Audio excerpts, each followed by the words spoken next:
Good morn... Aspen! Good morn, Miho, to you.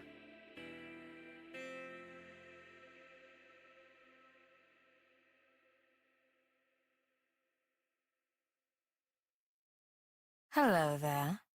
May I ask why you're sleeping on the floor?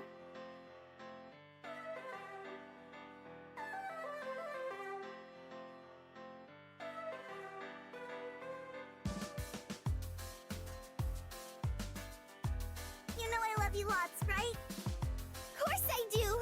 Love you lots too!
Hi, Fire.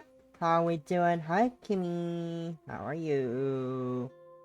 Hi. Hope we're doing well. We're back with Sapphic Sunday. It's Sapphic Sunday time, which means it is time for more Dark Yuri. Again, Tithe In Blood is a dark fantasy. I don't know if fantasy is the correct term, but it is a dark Yuri. Please read the the content warnings I have pinned in the top of the chat, which are the fact that this game contains textual descriptions and visual depictions of the following topics: blood, self-harm, suicidal ideation, violence, and violence. While some of visuals can optionally be disabled in the game's preferences, textual descriptions cannot. Again, if you are not, yes, English words. If you're not comfortable with these, please feel free to turn away. But I am doing well. 170 gay wolves. Hell yeah! Congrats. Congrats. Look at you go. Such a big watch streak. Hell yeah. Good for you.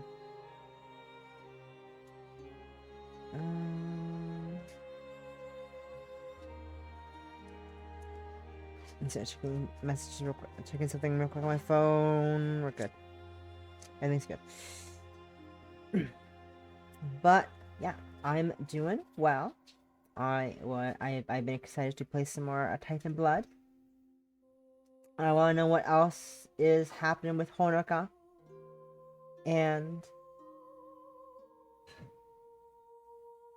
Honoka.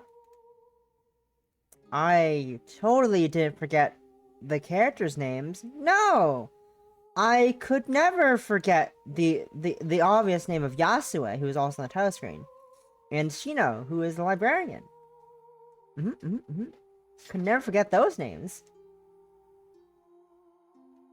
Why are you looking like that? It's fine. But yes, we're back. With some more Tithe In Blood. I'm excited. I've been waiting all week to play some more of this. It's been sitting there, staring at me on my Steam library. And it is time to play some more. Last time we started Tithe In Blood. Most of it, about half of it, what we read last week, was a bit of a reread for me because I played the demo over a year ago, which had about, I think, the first 2 scenes of the full game, with some small changes here and there, and also with added Japanese voice acting, which is amazing. Love it. That's a big exciting factor about this game, that they added Japanese voice acting from the demo. Hi, Possum. Are you too? I hope you're not too tired from last night's virtual vacation and also working the merch table. Hope you're doing well. You got a dip? You gotta run away again? You're lurking? I'm excited for some more Tithe In Blood. Did you manage to get ahead of me? Did you manage to get past scene 6, act 1? Or are you still behind? That's the burning question. Did you manage to get past scene 6 before I started streaming? Who knows? Clearly not me. Not yet, at least. But yeah, I hope you're doing well. Hope you're not too tired. I last night, we love idols. Idols are great. Also, there was also some Yuri. Yuri in the concert. Hey yo, Yuri in the concert. There was some hand holding, some mouth to mouth, some bum touching. They touched each other bums. They bum touched. I saw it happen with my own eyes. But that is neither here nor there. It is time for more Tithe In Blood. And once again, please read the content warnings I have pinned in chat. If you are unaware and are not okay with the topics, feel free to dip whenever. But we're about to start scene 6 of Act 1.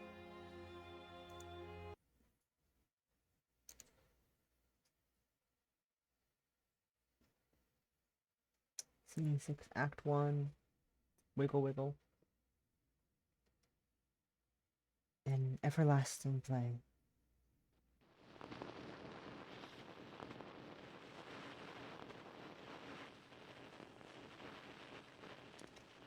Hours become days. Days become weeks. My health keeps declining, each experiment leaving me increasingly frail. It's not only my body failing these days. My university work is becoming sloppy, and lectures are more difficult than ever to get through. I can't concentrate at all anymore. Even studying exercise and frustration. Sound levels. Do I fix those? Do I fix those? Do they stay? Okay, they're fine. Most days are now largely spent asleep, but exhaustion from bloodletting and simple disinterest of being awake. I have no interest in dealing with a world I'm increasingly falling out of.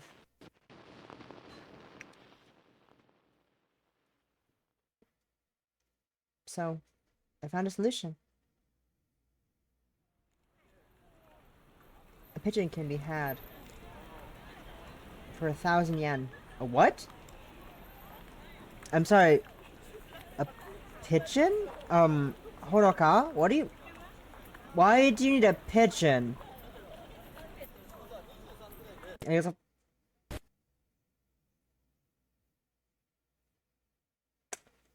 I see. They contain about 19 milliliters of blood on average. A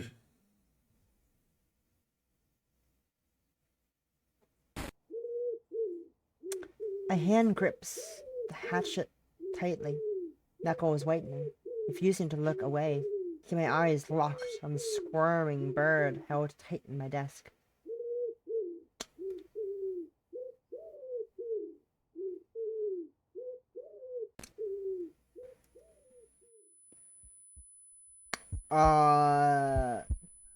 As if to rebel against this obscene action, my body begins to hyperventilate. I can't stop my hands shaking, only adding to the confused pitch of distress. Its cooing briefly pierces through my adult thoughts. This is insanity. No reasonable person would do this to an animal.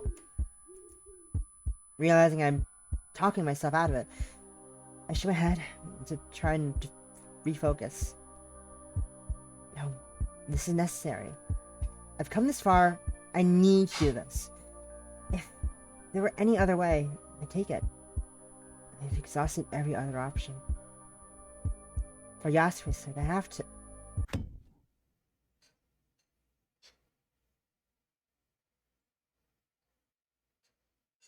Why? Why can't anything I do work out? You said it was smart. You said I could do whatever I set myself to. That's how it's always been before. So why won't this work? This is the one thing I really wanted to do. Why can't this go right? 母さん、父さん。 Dad. 私はただ支えてくれる人が欲しいだけなのに。 I just want someone to help me.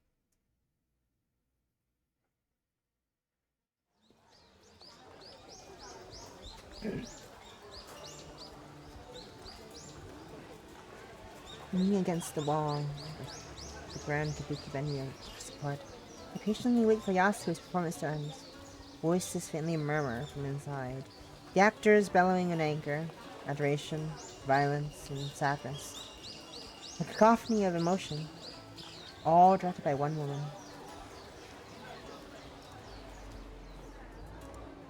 Let's turn the volume down on my sound a bit.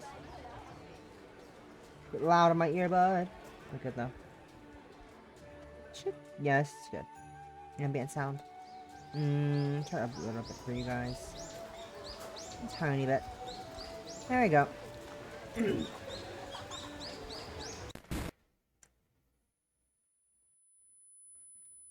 toll of having to use my own blood is now becoming impossible to ignore. My heart once again beating wildly and my breath ragged. The first time this happened, I panicked and made it worse. Now it's something I can at least control. All I can do is remain calm, clench my chest, and try to stabilize my breath. I should see a doctor, but I know full well why this is happening. If I explain the scars too, would be...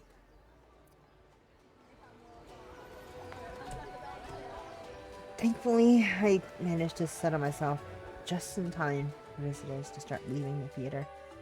A handful stroll out silently, the most gossip and chatter away with friends and family. Then, eventually, an ashen-haired woman dressed in elegant yellow follows. おはよう、安江。 Morning, Yasuo. She turns to me and smiles at first, but the corners of her mouth tug downwards precisely. ほのか、大丈夫なの？ Are you alright? 大丈夫。少し疲れただけだから。 I'm fine. Just tired. 自分の顔を見たら、そんなこと言えないわよ。 If you could see her ghostly face, you wouldn't be saying that. I shrink at her criticism, unused to her being so graven in her tone. After all, I had to come here. This is the welcome I received? 焦ることはないわ。私にはいくらでも時間があるのだもの。ね、ほのか。 You don't need to rush. I've all the time in the world, Monica. 私は違う。 I don't know. Backed up against the wall, quite literally in this case. I surprise myself in my stubbornness. She seems to take the hint, grimacing a little, but letting go. Point. せめてもう一度ご馳走させてちょうだい。何か食べないと体が持たないわ。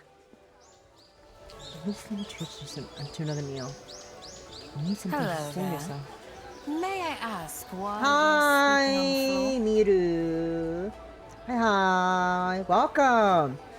You're just in time for some dark Yuri.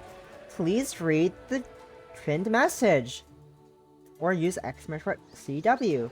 Because there are a lot of content warnings. Please be aware. How are you doing? It is. It's 3 a.m. Why the fuck are you here? Ma'am? It be 3 a.m. It be 3 a.m. What the fuck you doing here? The fuck you doing here at 3 a.m.? I'm gonna watch check one again. It be 3 a.m. Miru. What are you doing? Go sleep. The fuck? The fuck? Ma'am. When I catch you. Hi, welcome. Oh, okay. At 3 a.m.? What the fuck? What the fuck? The fuck?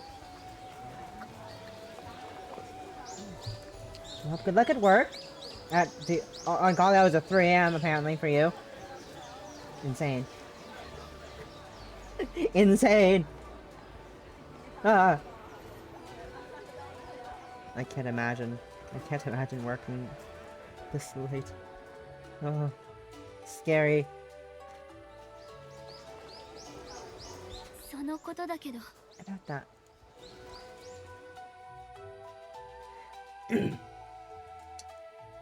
Support you for like fine, fine, but still, good luck at work later when you have to go lurk. But for fuck's sake,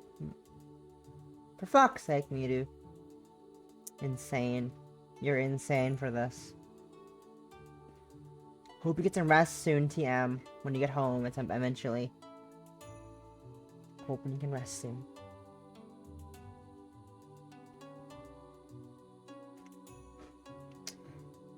A passing man leaving the venue congratulates Yasue, to which she responds out of firm necessity. For all her power, she insists on treating others well rather than indulging in hubris.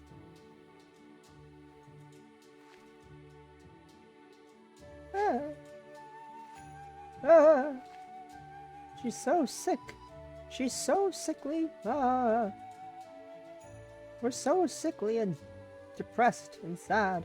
I pull myself from the wall and pull up beside her as she finishes talking to him. The two of us setting off despite her lingering doubts. And I'm also having trouble reading English words. And as usual, nothing different. ここで初めて飲んだ時の酔いもこの前の食事の満腹感も元の世界に戻ったら全く感じられなかったの The stupor when I first drank with you, the food we shared a few days ago. I didn't feel an ounce of them once I returned from this world. それでもしかしたらと思ってこの前ここに来た時元の世界の様子をスマホで動画撮ってみたの I think I might have found why after setting my phone to record me during my last visit. この現象は移動じゃないみたいスマホに映ってたのは3時間くらい私が床に倒れてる映像だった This doesn't seem to be transportation, as such. The result of the experiment was a 3-hour video of my limp body collapsed on the floor. そう See. I've been doing well in avoiding overly modern terms, but she tries to wrap her head around the idea of recording video with a phone. I see this may have been a step too far for Yasue's frame of reference. Yeah, for reference, we're Honoka, a modern Japanese girl who uses blood magic to transport, apparently not herself, apparently I guess like her mind, kind of, transport something into this weird time bubble of I forgot the location. There's the time bubble. Whoa, I'm looping back right now. A time bubble of insert Japanese place here. I forgot the name of from like many years ago, like during the I don't say Edo period, but I might be wrong. Not the Kyushu period, but it's been like ancient Japan and such. And that's what's up. My very, very bad, rough summary of what the fuck is happening with Tithe In Blood. It's a very bad summary, but that's what's happening right now. We're a modern Japanese woman, and she is an ancient Japanese lady from years ago, and we are currently in the past, kind of. つまりほのかの体そのものは移動していないということかしら。 If I understand you right, your body isn't being transported at all? I give a quick nod as we walk. My thoughts feeling all the more firm as I give voice to them. I think someone to simply bounce ideas off is a welcome feeling.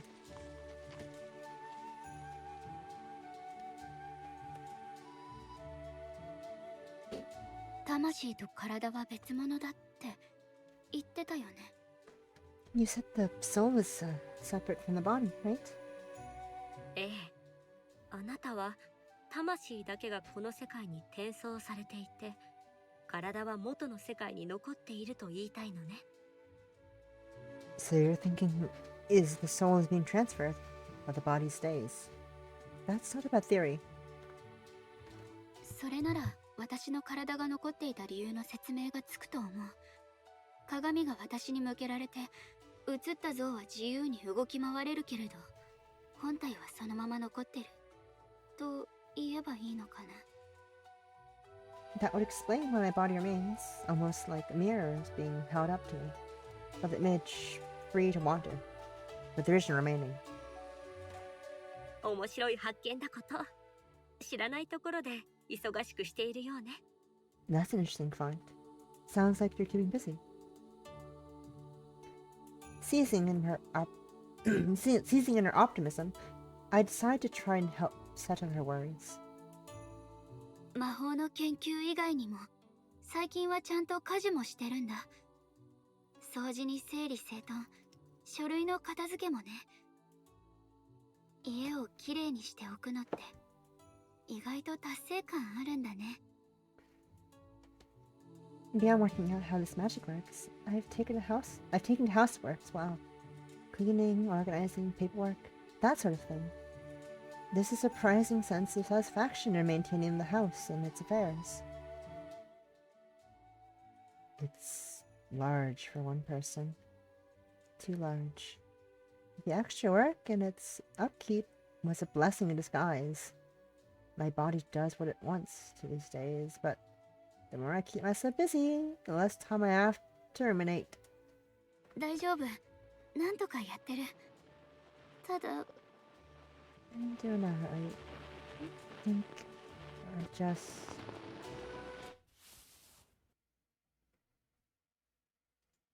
Before the words even leave my mouth, my sense of balance suddenly goes wild, as if the world were suddenly rocking below my feet.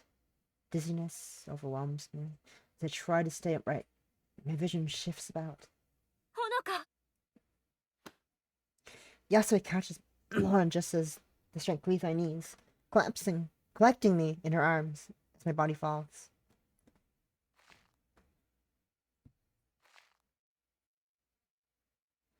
Not wanting to appear weak, I reflexively take a step back from her. Far from help in this situation, I almost throw myself backwards in a heap before staggering, frightening myself. Knowing my recovery is only fleeting. I stumble over a bench at the side of the street and fall onto it. Clutching my head, I close my eyes and try and stop the rush of contradictory senses overwhelming me. Still, still nauseous. I slowly opened my eyes once more. The day finally came, where my bloodletting finally got the better of me. Looking back to Yasue, or look of worry and exasperation is everything I hope to avoid. ほのか、あなたはいつも。 Honoka, you always... Her frustration nearly boiled over. Only controlling her. I heard a ring. For some reason. Only controlling her outburst.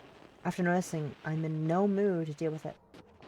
After all I've tried, I still can't live up to my expectations for myself. 無理をしているのは分かっていたわ。 I knew you were doing this.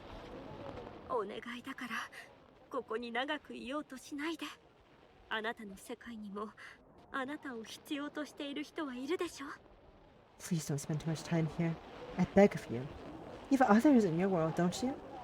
Won't they miss you as well? いないよ、そんな人。友達はいないし、おじいちゃんもおばあちゃんも遠くに住んでる。 Not really.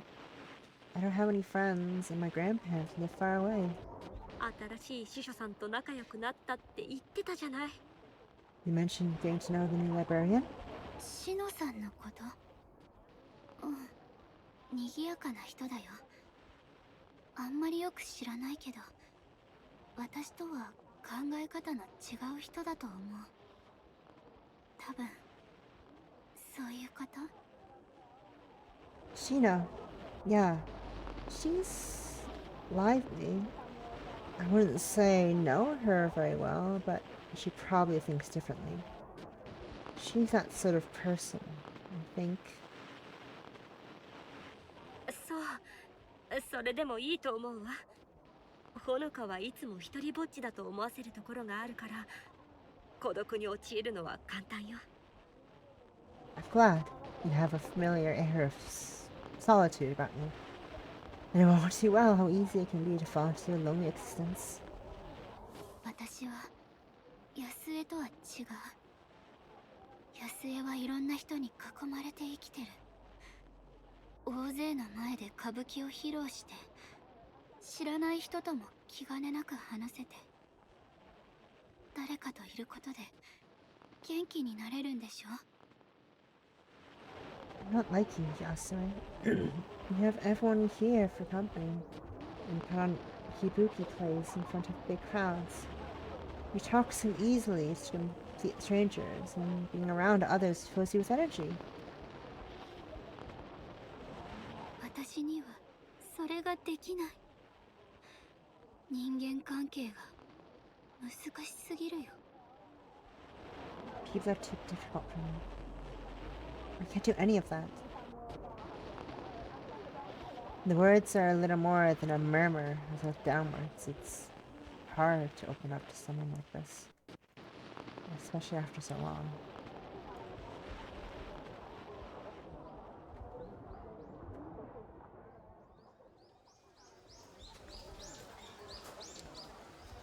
Her expected reassurance and light-hearted chatter are replaced by an uncomfortable silence, only made them more pointed by the noise of those around us.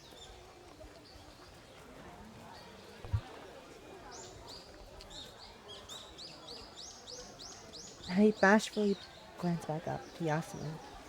Her expression is difficult to read.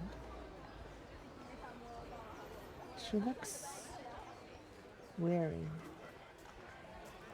beyond her years. 安江？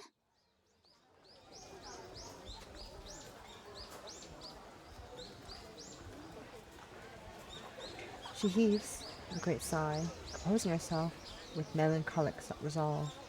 ごめんなさいね、ほのか。初めて会った時から、あなたを騙していたの。 I'm sorry, Honoka. Ever since we met, I've been deceiving you. それに、私自身も。 And deceiving myself. I have a feeling. Is it? I wonder. With quiet determination, she takes one stride back after another, into the center of the street. Busy as a thoroughfare may be. People flitting about her hardly give so much as a glance at her maneuver, as they maneuver around like a fish in a river. I wonder. My heart racing as how little heed she gives them. I come to my feet and step towards her, as her mouth opens to yell in warning. Her eyes stop me. She looks so assured of what she's doing, yet I don't understand her at all. Is my guess that I kind of had a feeling sometime last week. My guess right now is that this whole village is also an illusion, and it's just those two. It's just them and no one else here. Her eyes close, keep moving about the both of us.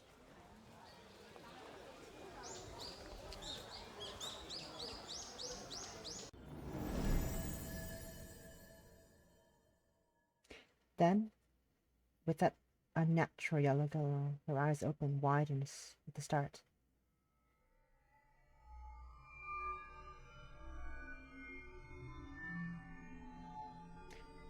For a moment, I'm lost as to what she's done. A second passes before the realization finally hits. Every last person around us has stopped. Okay, so I did guess correctly. Because she kind of alluded to that a bit. When she said that when like Honoka also mentioned the other people that she, had company in these strangers. And she was like, they're different, and that they don't really count. Something along those lines, and I guess I'm right.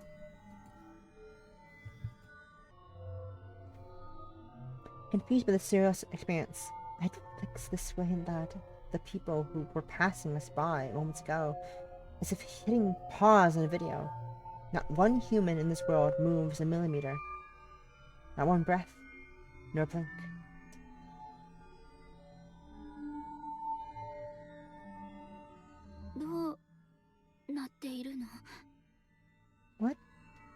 What's happening?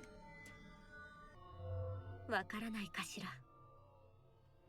You know, don't you?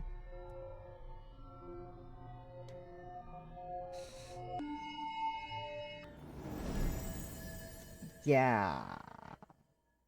With this, a man beside her slowly disappears from head to toe, and now familiar yellow glows of her magic following his body as it vanishes.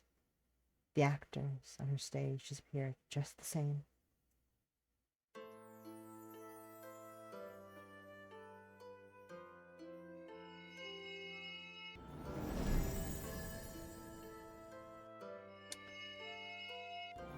Yep. Always one, comes two, who disappear. Then 3, 4, yet a multitude, all about us simply wiped her existence. All the while, her tired eyes stare into mine.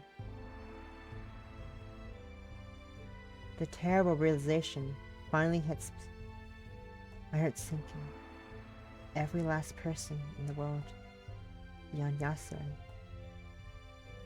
みんな本物じゃなかったのね。 They weren't real.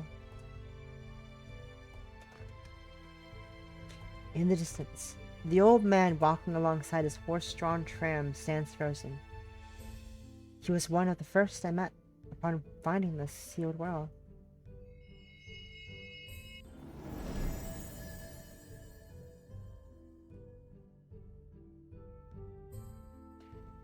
Without ceremony, nor drama, he simply vanishes. All that remain are myself and this woman before me. The only two who ever truly existed. 私がこの世界に封印された時、共に連れてこられた人はいなかった。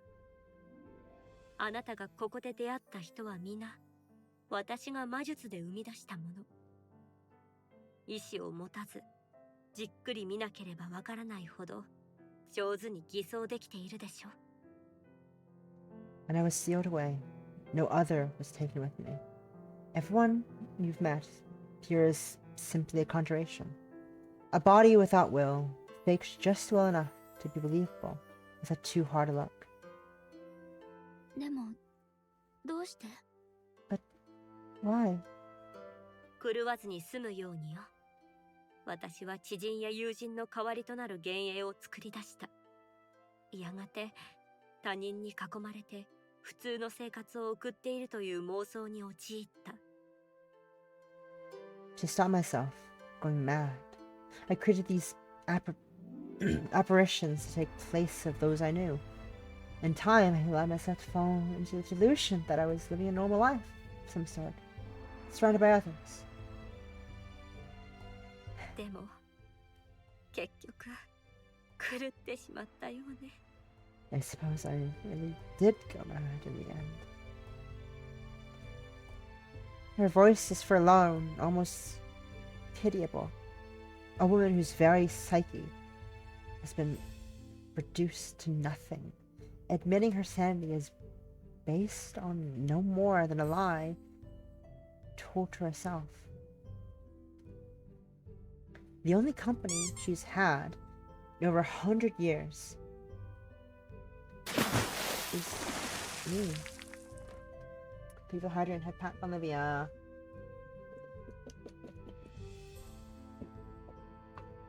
Water. 一緒にいる人のいない永遠とも言える時が長すぎたのね。それだけのことよ。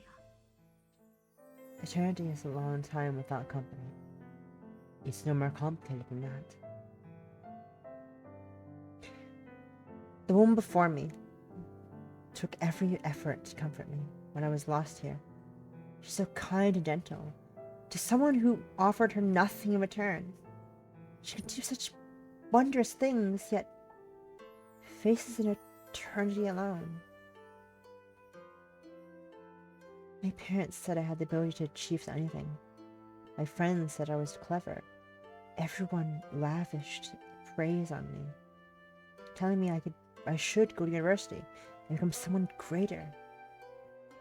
But for all that praise, Yasue is a better person than I could ever be. Why is she the one stuck here? Why was I the one to tease her with a fleeting glimpse of the outside world, which she could never see? そんなの不公平よ。 That's not fair. 野生は素晴らしい人なのに、こんなのあんまりよ。 You're such a wonderful person. You don't deserve any of this. 人生で一番辛いのは時に不公平を受け入れなくてはならないということなの。それは The worst part of life is accepting that things are sometimes unfair. That's not something. ほのか。 Tears stream down my face. The life she's been forced to lead. The idea of an eternity alone, tormented by the same grief I felt many times over. 死の魔法を調べているけど、どうやってもうまくいかないの。解決手段を見つけたくて精一杯頑張っても、自分をどんなに傷つけても。 I keep studying blood magic, but nothing I do works. No matter what I try to find a solution, no matter how much I hurt myself to try and achieve something, everyone had such high expectations for me. I always achieved highly in my schoolwork and co-activities. Everything felt easy, as if I thought a bit about it. There was one thing I could never bring myself to say. I just had to try harder, and things would work out. Yet, the one time I want to do something for myself, save her from this horrible fate. できない。こんなの無理よ。野生を助けられない。私にはそんな力なんてない。 I I can't do this. I can't save you, Yasue. Oh, the praise was a lie. I'm useless. Everything people had built me up to be was a lie. Since my parents left me and I had to stand on my own, I became a useless, unhappy person. Yeah, I didn't deserve this. Just deserve any of this.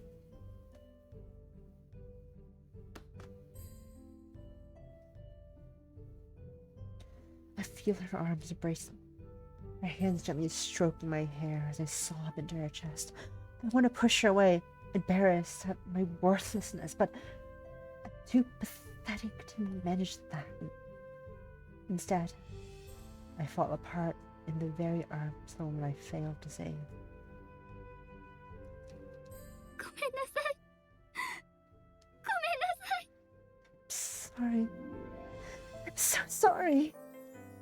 I repeat the words over and over. All I can think is how sorry I am.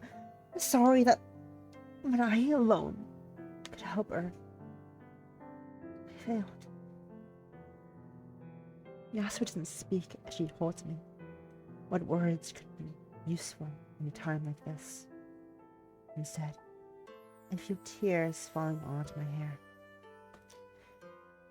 There are no comforting words to be had. For either of us, nothing can fix what we've lost.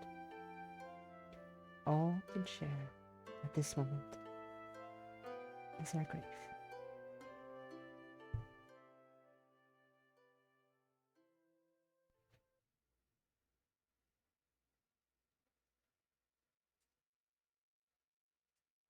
Wow, what a lovely start to the stream.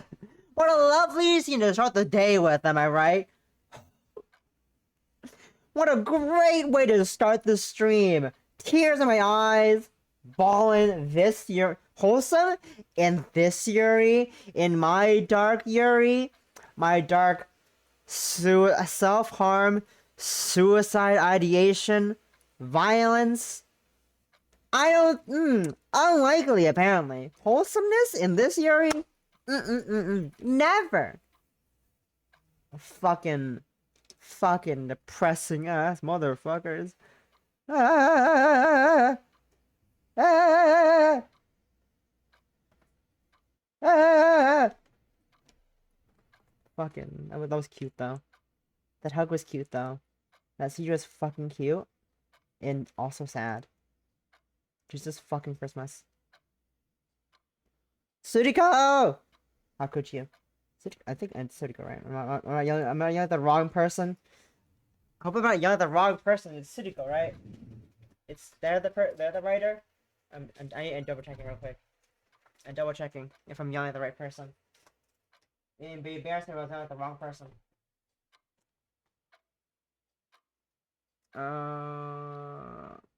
I need to got the art book, not the physical copy. The art book's not signed by Addie in Suriko. Suriko. Credits are in the back? Yes. Yes. Suriko! Fuck you. Making my Yuri depressing. Making this Yuri sad. How could you? Not like I knew this was a dark Yuri when walking into this. Insane. Yeah, a theory and concept by Suriko. Fuck you. How dare you? How dare you? Ah! In shambles. Away real quick. I just pull out the art book from my giant stack of shit in this drawer. So much stuff in this fucking drawer. This bad. Is this mine? Is this mine? That's mine. Yeah. Okay. I'm just checking. I have other things in this drawer. I was like, is this my signed postcard or is this an extra signed postcard? It was my signed postcard. There we go.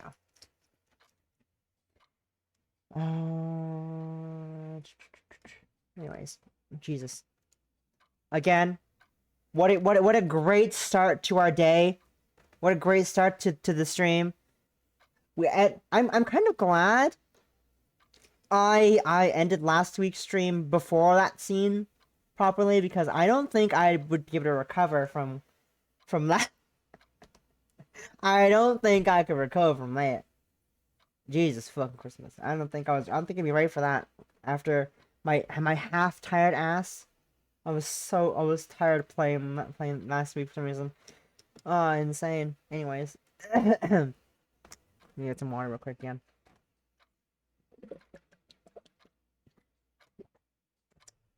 Water. Okay.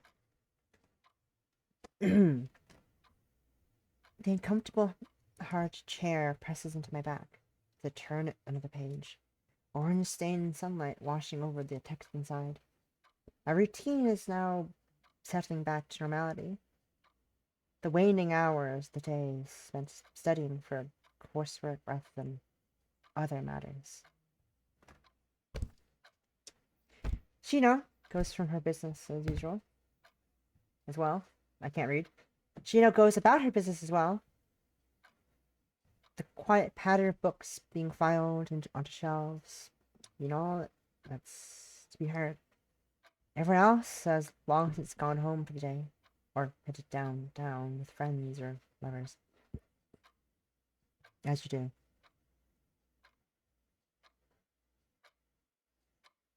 Sorry, I got confused when I was looking at a message on looking at a notification on my phone. I was like, what the fuck am I reading? Oh, this is someone's going live message, not a tweet. I was like, why is there a tweet that says this text? It's someone's going live message. I'm an idiot. I'm just dumb. Anyways, moving on.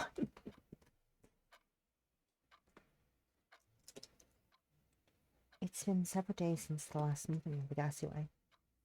The time I spent away from her feels so much longer these days.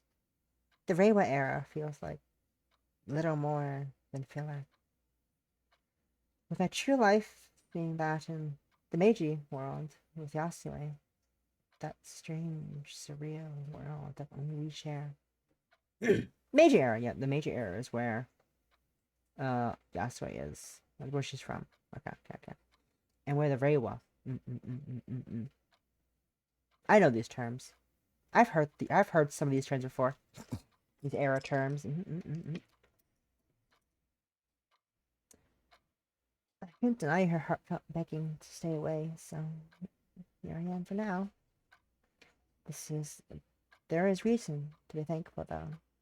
I feel as though a certain weight's been lifted from my shoulder for the shared airing of our grief.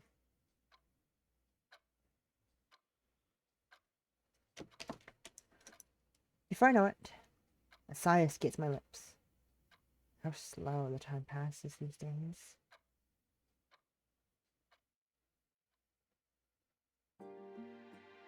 My attention is taken by Shino, turning towards me.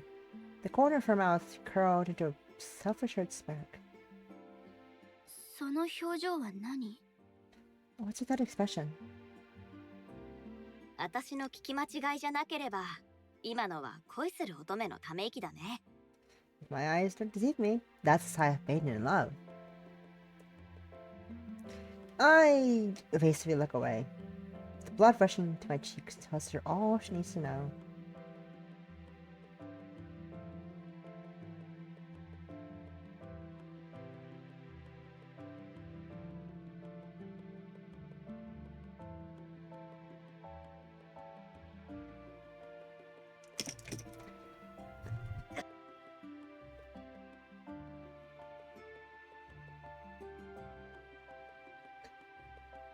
Love.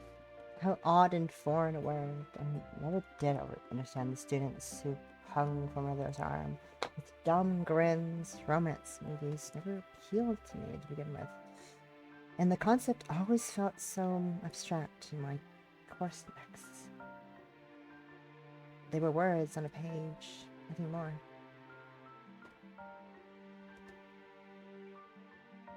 Why am I turned sideways?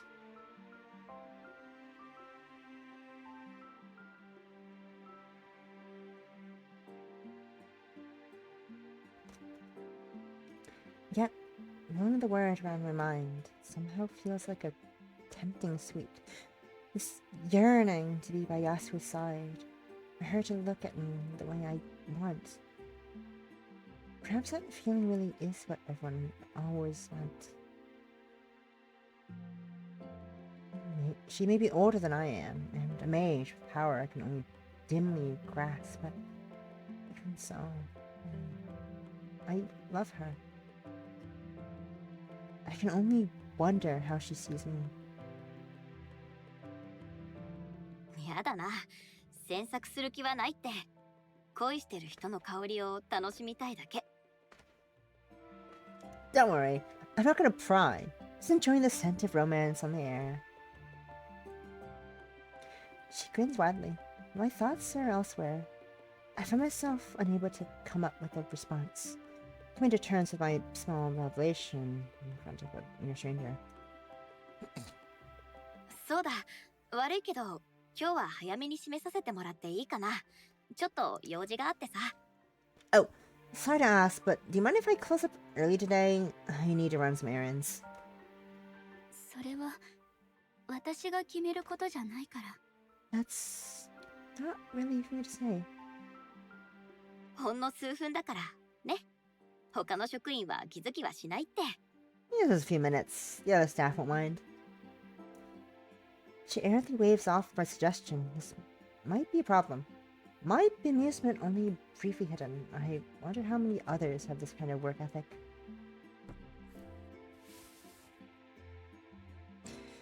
With her box of books so empty, as she places the last one in its place, I place a scrap of paper into my textbook for a bookmark.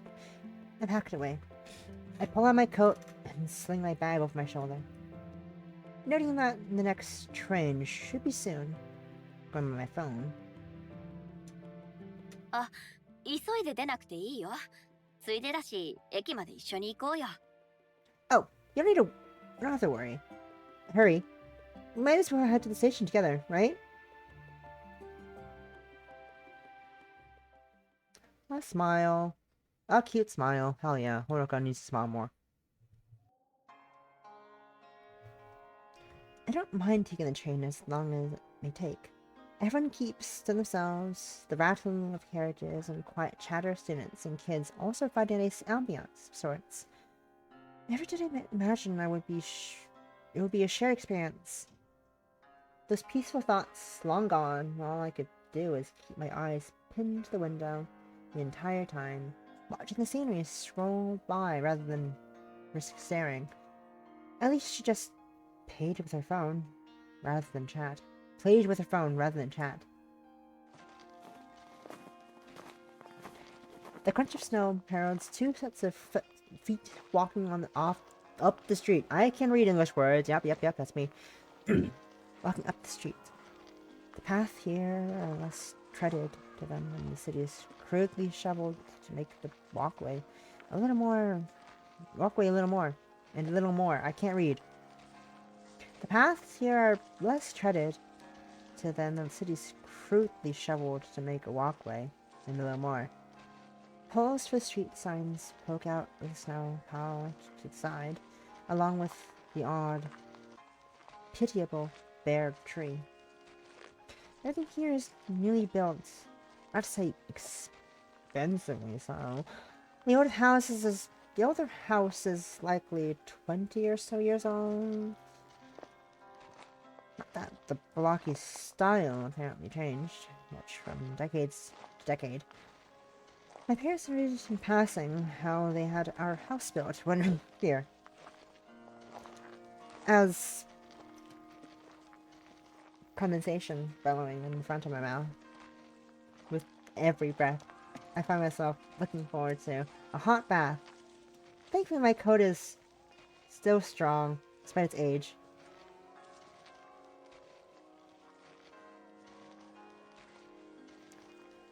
It might... Thankfully my coat is still going strong, despite its age. It might not be fashionable, but the heavy cotton is thick and warm. I just got called out on my front. I just got called out by someone? Lol.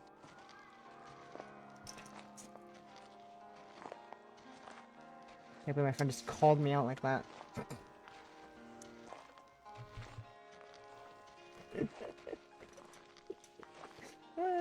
My friend is calling me out.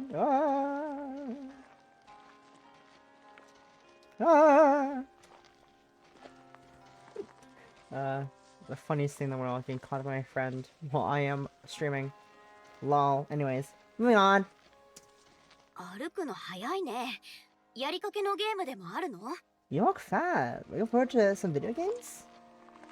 ゲームはあまりしない。いつもこれくらいの速さで歩いてる。I don't play games much. This is just my normal pace, I guess. もうちょっとゆっくりしなよ。人生は長いんだし、そんなに急いだっていいことないって。You should slow down. Life's plenty long enough. There's no need to rush.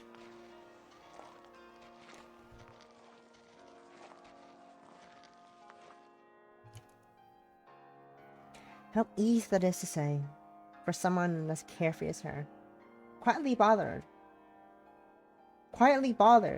I close myself off and try to focus on just getting home. I hope wherever she needs to go comes by soon. Even before she's my neighbor. Yet again, I still have trouble seeing she knows someone my age. She finds joy in everything she does and everyone she meets. There are worse traits to have, I suppose. Is she your fucking neighbor? Oh, no, we're good. It isn't long before I notice the lack of footsteps beyond mine. For a moment, I think she's forcing her point about my pace, but turning back shows her to be preoccupied with her leg. She's grabbing onto her right thigh with both hands, but even as she jerks it about to and fro, her knee doesn't move from its current angle at all. I'm about to ask what's wrong before she resorts to just more brutal methods, hitting the side of her knee rather violently with the side of her balled fist. I do that too. I'll do that too, sometimes for fun. Or I don't know, for fun. I don't know, I do that too, but I don't know. Maybe, probably not for the same reasons as Chino. Let's be honest. After 3 good hits, it suddenly limbers up and begins flopping about. It's unnerving to see a limb moving so unnaturally, but Shino's apparently satisfied. She tests her weight on it. Look at that smug-ass fucking face. Look at that face. Look at that face. She is content with whatever the fuck she just did. She's so content with that. Look at her go. Wow.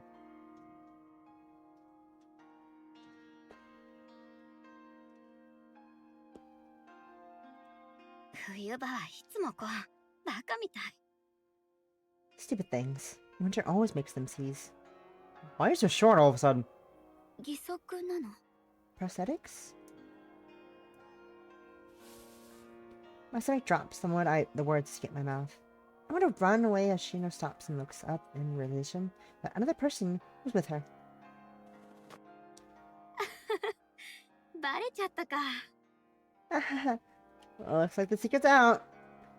You're definitely not for the same reasons I do. I do not have a prosthetic. I just hit my leg sometimes.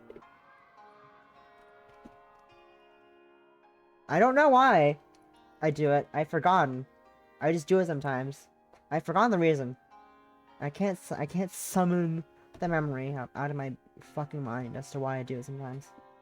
There's definitely a reason. I just don't remember what it is. ごめんなさい。私知らなくて。 Sorry, I really didn't. ああ、別に隠してたわけじゃないしね。趣味で義足を作ってるくらいだし、気にしないで。Well, it wasn't really a secret in the first place. One of my hobbies is crafting prosthetics for myself, even. Don't worry about it.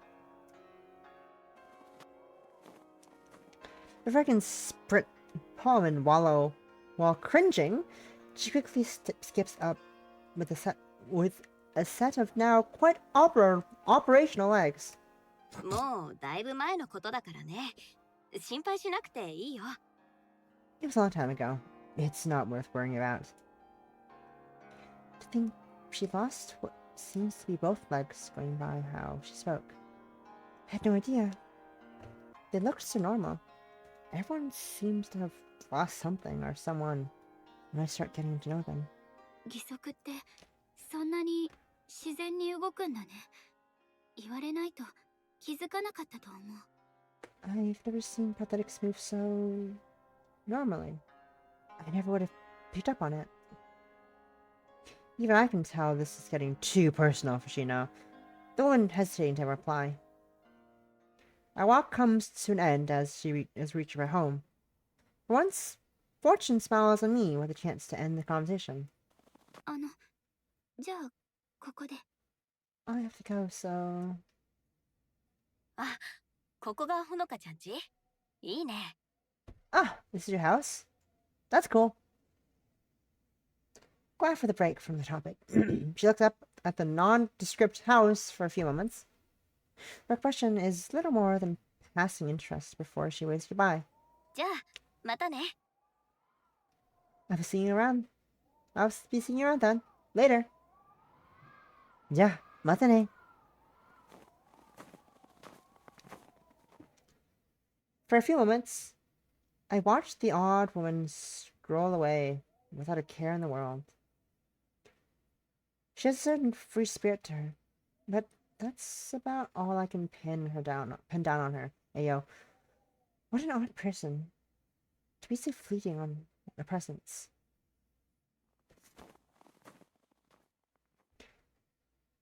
Filing away the memory as one of life's meaningless little meetings, I fumbled in my pocket to retrieve my keyring, and then I stepped inside.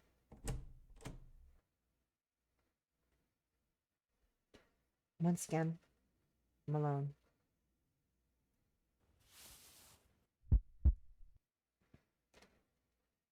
Flipping off my shoes and setting off the bag on my shoulder. A troublesome thought runs through my mind. Led on by some strange urgency, I head onward up the stairs before me.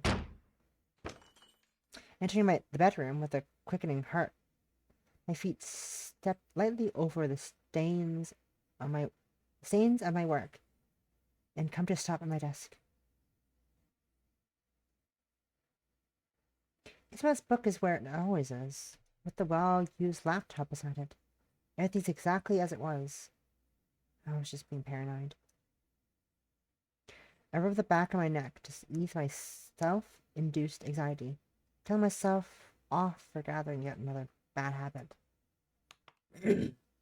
I log onto the computer, glancing over the folder containing copious translation and notes on blood magic.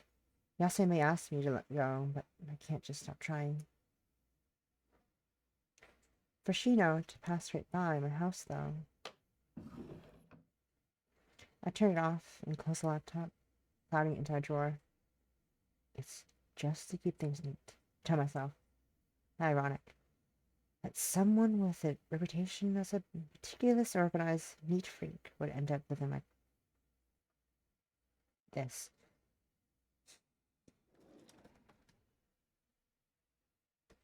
The knife, however, stays in ready reach. I'll return soon. Asue. Ooh, creepy, scary, sad. Hanukkah, please. Wow, that one is long. Among the fireflies. The telephone blares away in the otherwise silent room. Report on weather repeating what anyone here already knows. This year's winter is only becoming more bitter. The winter today nearly a whiteout from the snowfall.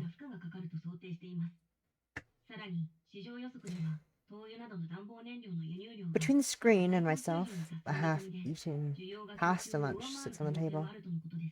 I stare at it to try and force myself to eat, but I can't muster any appetite. I can read. I know that those particular dreams happening last night, those that give me such rare happiness, only to mercilessly crush it upon waking. A dream where our parents were.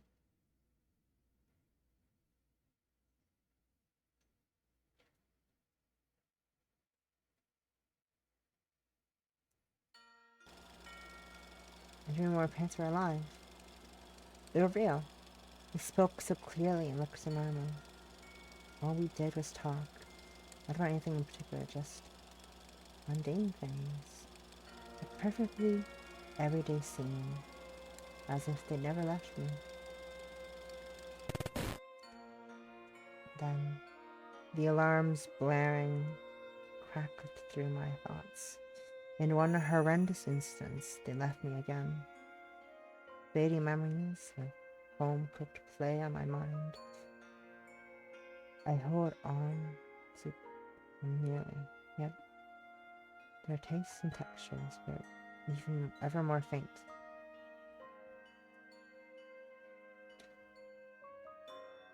The images and voices of my parents, too, grow faint. It feels as though I've lost them yet again, only to be slowly losing them again. This house is too big. This world is too big. The more I try to cling on to what little I still hold dear, the more I feel adrift in a churning and storming sea. How Yasa managed, I simply don't know. I only wish that I were as strong as her.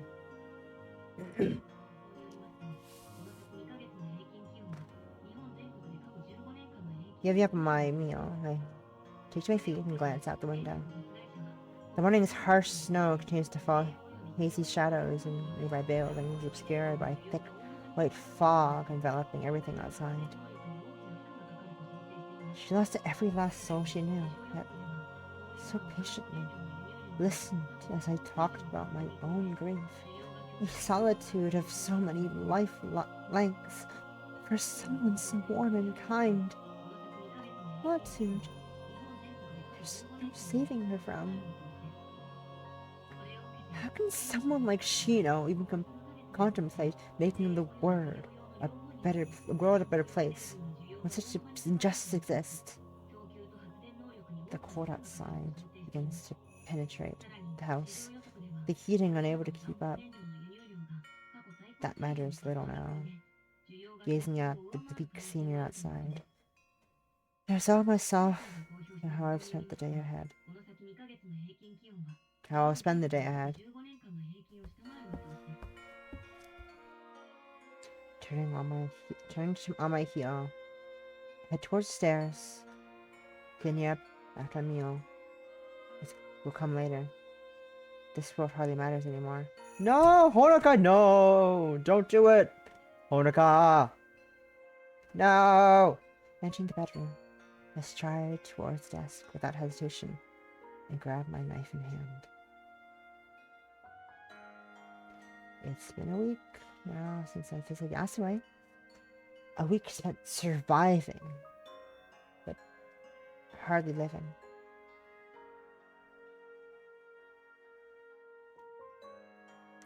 Clutching the blade tightly, take a long breath. Doing this now was a little easier than it was the first time.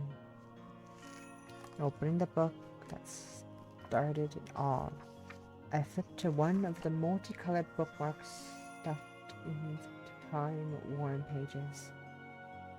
Transference, the scholar called it. A spell which would alter the course of my life so drastically.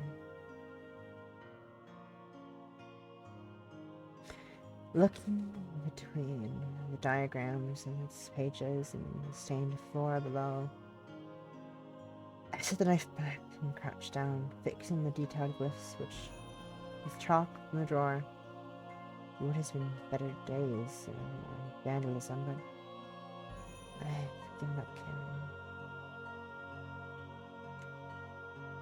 Burning myself, after a few moments of scrolling, I down at my work. Satisfying that everything is as it should be. Compared to my other experiments, so much practice with transference has at least made this work relatively reliable.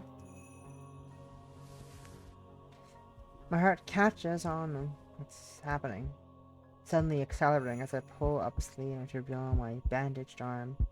Little by little, I slowly unwind the white-colored gauze in a now familiar routine. Taking the knife once more, I press the blade's edge to bare flesh.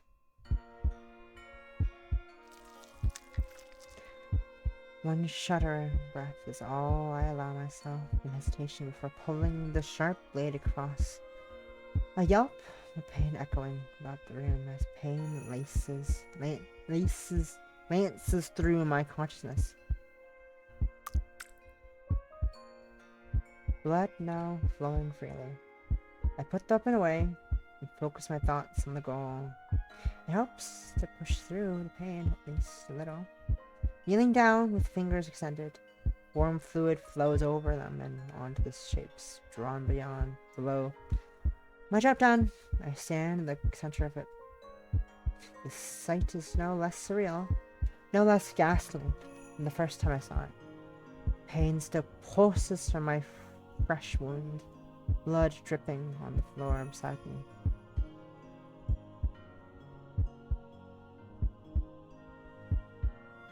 Pushing all unnecessary thoughts aside, I close my eyes and prepare myself.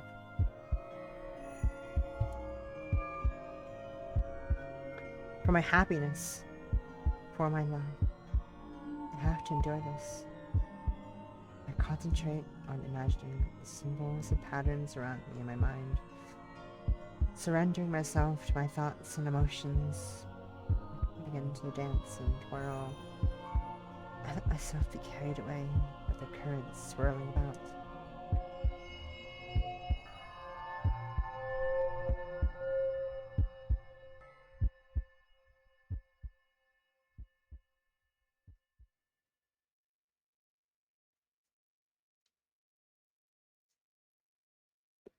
How strange this false world is.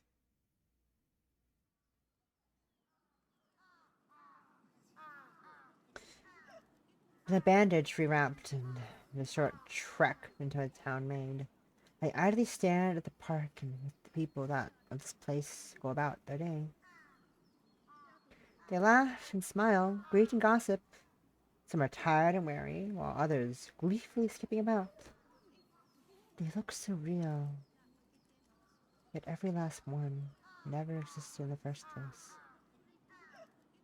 They're all simply figments of Yasmin's imagination, memories, given form and voice. A world unchanging, which will never fade nor crumble. Where Yasue is in this world, though, I'm not sure.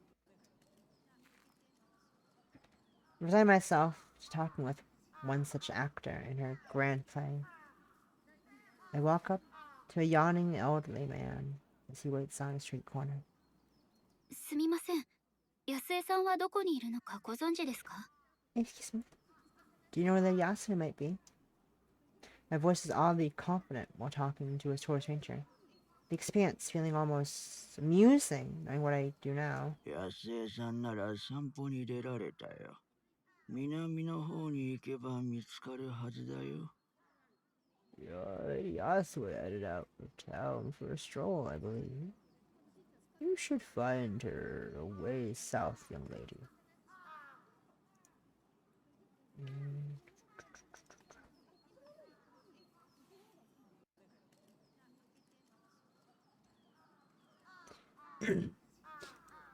What is this?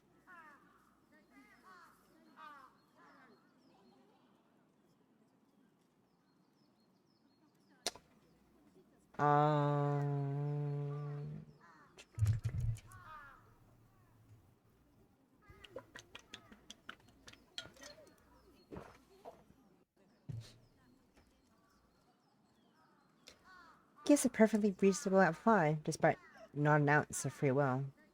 Struck my curiosity. I wonder if... 6、パンケーキ、魚。8、車、電話。 6 pancakes, fish, 8 car, telephone. 悪いね、お嬢さん。そろそろ行かないと。Sorry, Agnes, but I must be getting along. With that, he turns and begins to hobble away along the street. The moment anyone here gets unexpected inputs, they leave rather than attempt to discuss it. They're less controlled with puppets and more autonomous robots, parroting laughably trivial scripts. Primitive scripts. Just goes to show how little I meaningfully converse with anyone. The slightest interaction would have shown me this, yet I never even suspected so in all the time I've come here.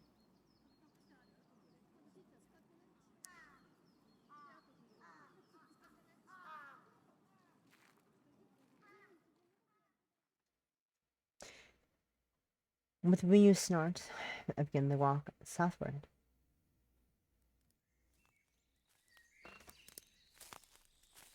Some ways from the town, beyond the gravel roads and wooden buildings, lie the forest surrounding old Sapporo. Little more than untamed wilderness, these areas would only be developed half a century later. Some birds squawk in the distance, flying freely in the azure sky above. Trees sway in the breeze, and my footsteps upon the dirt are soft. I may not be as noisy as the city, and this time are mine. It may not be as noisy as the city, this time are mine. But life still continues here as well.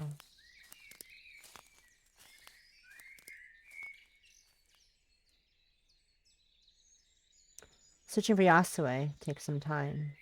She finally comes to view some distance ahead. Seeing where she is, it's no wonder she was hard to find. 安江、こんなところでどうしたの？ Yasue, what are you doing here? あら、ずいぶんな挨拶だこと。 That's quite a way to greet someone. He gives a churlish grin as I walk between the trees to find her. The woman quite content to remain exactly where she is. Once again, I'm reminded of so many old photos, with stiff and formal people captured in those rigid poses for years to come. Never did they stand in a forest, lazily basking in the warmth around them. Yet I'm glad for it. We parted on such awful terms, but now she couldn't look more different. To smile is in so cruel a prison. I was so glad to see her. Even now I feel at ease in the world. I'm left to wonder how she sees me behind that calm and contented smile. ほのか、元気にしていたかしら？ How are you, my dear Honoka?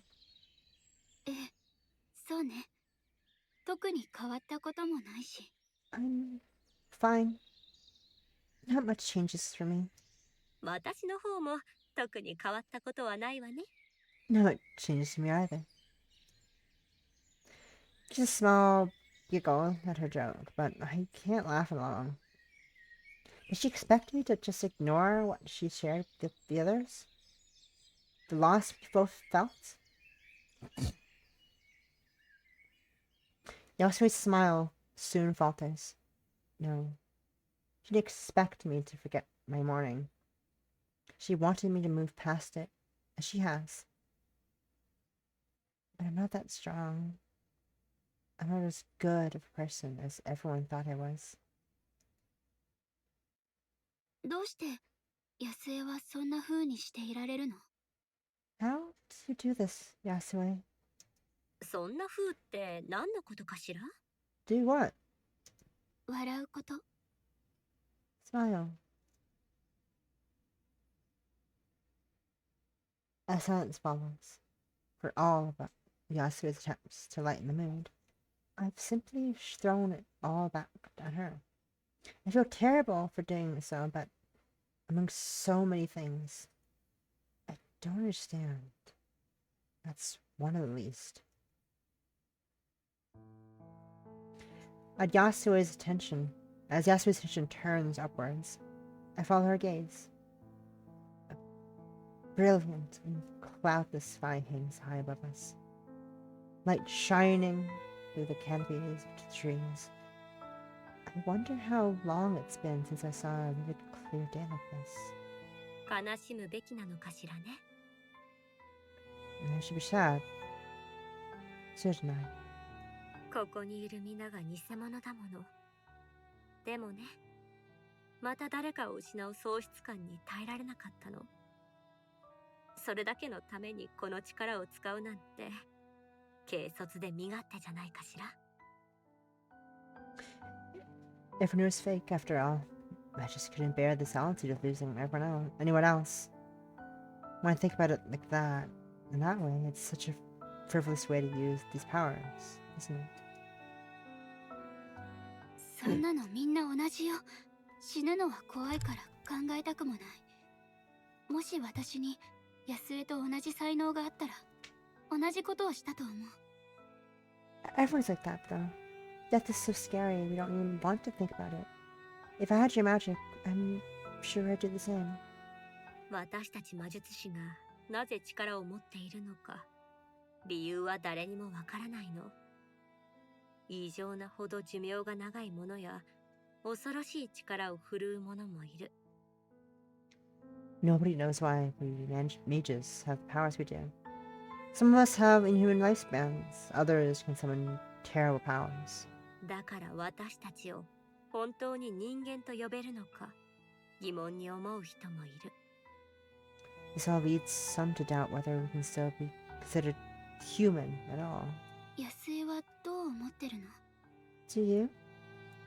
前は疑っていたわ。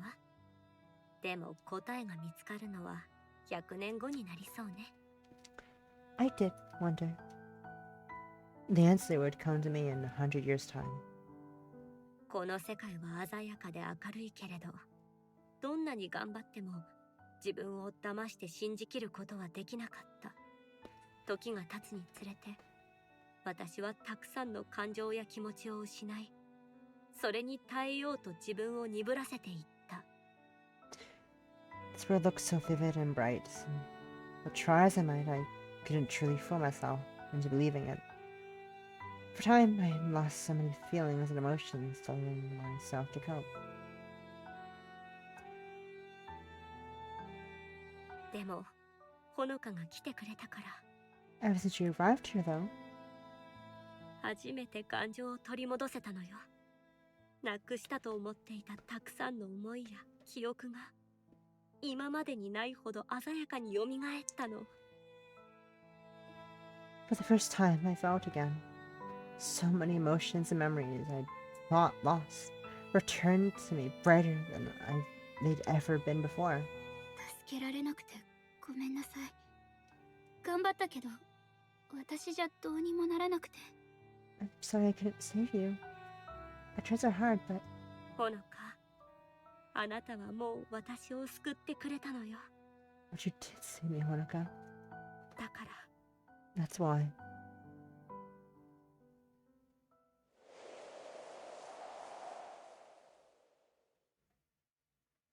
I'm left a little confused as she pauses. The air about her is somewhat different than usual. The warm sun beams down. The field around us basks in its bright gaze. The grass around us rustles in the breeze, slowly picking up to a gentle wind. ほのか、ちょっと目を閉じてもらえる？ Monica, would you close your eyes for a moment? あ、うん。 Guess? Trusting her, I obediently shut my eyes.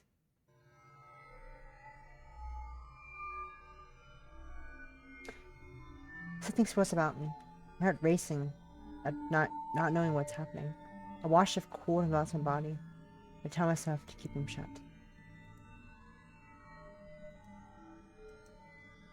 I need to dehydrate, so be back in a hot minute, and we're gonna see what the fuck is happening right now with Honoka and Yasue. Kind of suspicious. Kind of worrisome.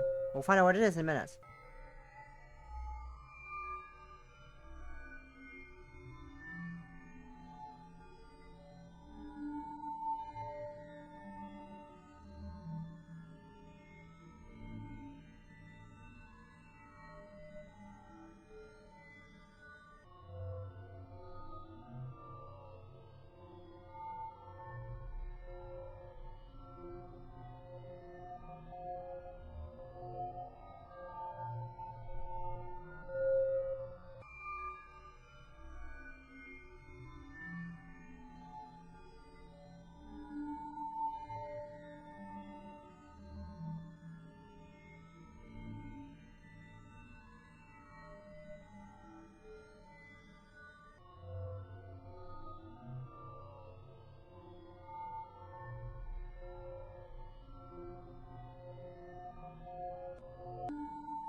I'm at. Sorry for the wait. Had to go do something again real quick. But well, after dehydrated. Didn't realize I had to do something real quick. It's fine. But we're back with some more. Things are happening. I'm a bit worried. I'm very worried, not just a bit worried. I'm very worried for them. These two fuckers. These two gays. I'm a bit scared what's happening right now. Let's find out.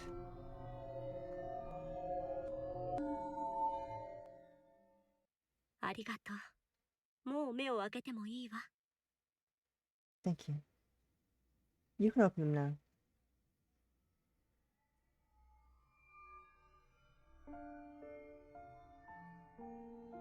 Oh, this is pretty. Oh shit, this is pretty. Oh fuck, this is pretty. What the fuck?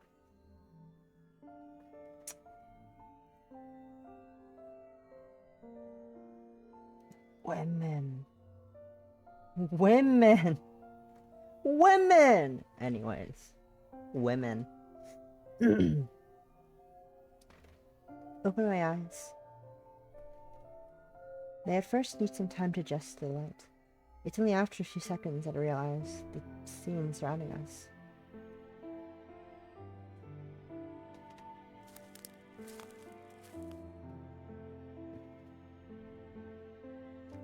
Flicking my head to and fro, I stumble about as I try to keep track of the small lighting.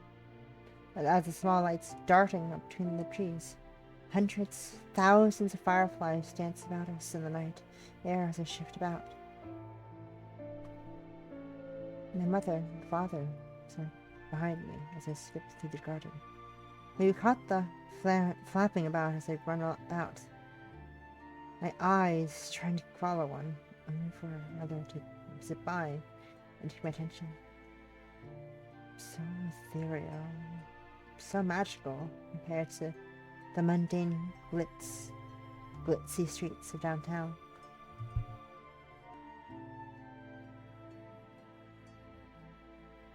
I turn back to my parents to exclaim how amazing they are.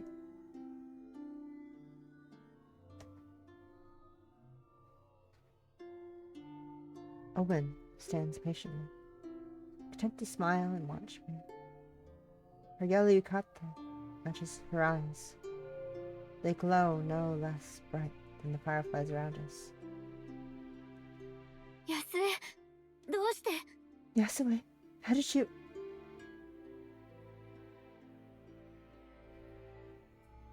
As her magically imbued eyes join the fireflies' glow in the night's darkness, the reason is perfectly clear.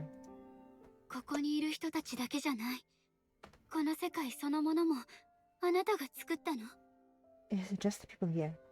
You conjured this world as well? 最初の頃は幻想の世界を作っていたわ。全く違う可能性に満ち溢れた世界を何百通りも作ったの。でもいくら作っても奪い去られた世界への憧れを抑えきれなかった。At first I created fantastical realms. There were dozens, perhaps hundreds of them, all different and wild. Yet no matter how many times I created, I couldn't bear my longing for the world I had ripped from me. 正気を保っていられるように知っている世界を可能な限り再現したの。現実に限りなく近い人たちがいる世界をね。To stop myself going mad, I recreated the world as I knew it. A world populated by people close enough to real. その世界が私たちが今いる世界よ。That world is the one we're in now. すごいよ、ヤスエ。私には到底できない。You're amazing, Yasue. I can't do anything like this. いいえ、ほのか。あなたはもっと素晴らしいことをしてくれた。You did something better, Monica. 私を救ってくれたのだもの。You saved me. 私は現実とのつながりを失い、自分の作り出した世界に没頭して永遠の孤独を生きていた。封印されたなんてなかったかのように振る舞って生きてきたの。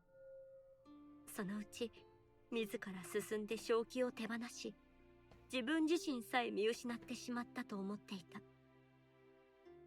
I lost touch with reality, facing an eternity in solitude. I fell into the delusional reality I'd created, living as if the ceiling had never happened. I thought that I had really lost my mind, and my very sense of self. でもね、ほのか、あなたが証明してくれたの。私にはまだ人間らしさが残っているって。素晴らしくも恐ろしくもある人間だということを。Monica, you prove that I'm still human. Wonderfully, horribly human. Ah!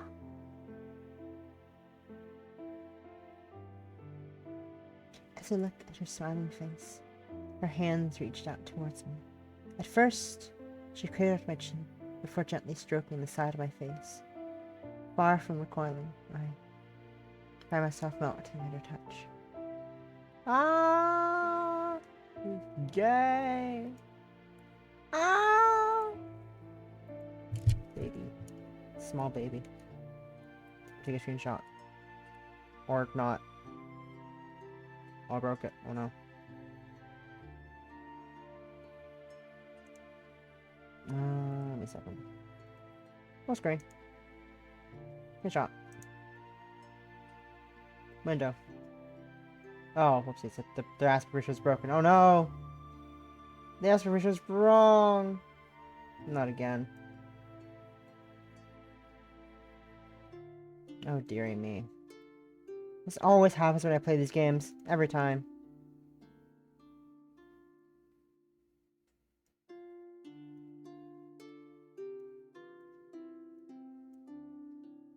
I can never resize a game properly. I can never go full screen and exit full screen without destroying the ratio. I said it really well. Every time. Every time I play visual novel, I fuck up aspect ratio. Every time.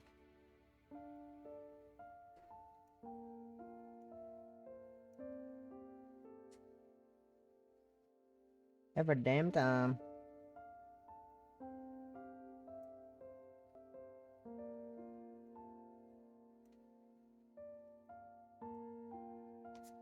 Hello, phone. What do you want? Nothing important. Okay.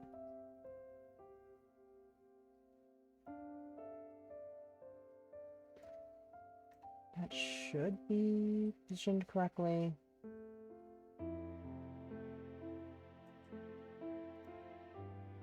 Ah, close enough.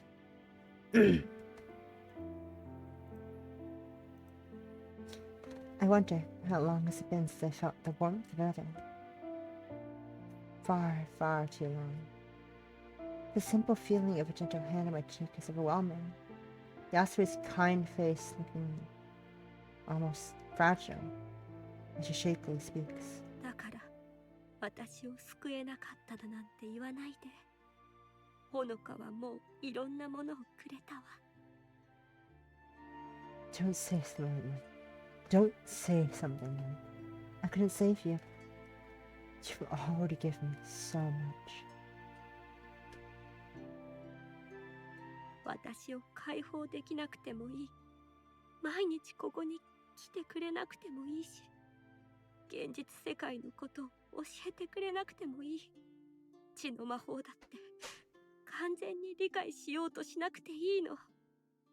そんなこと気にしないわ。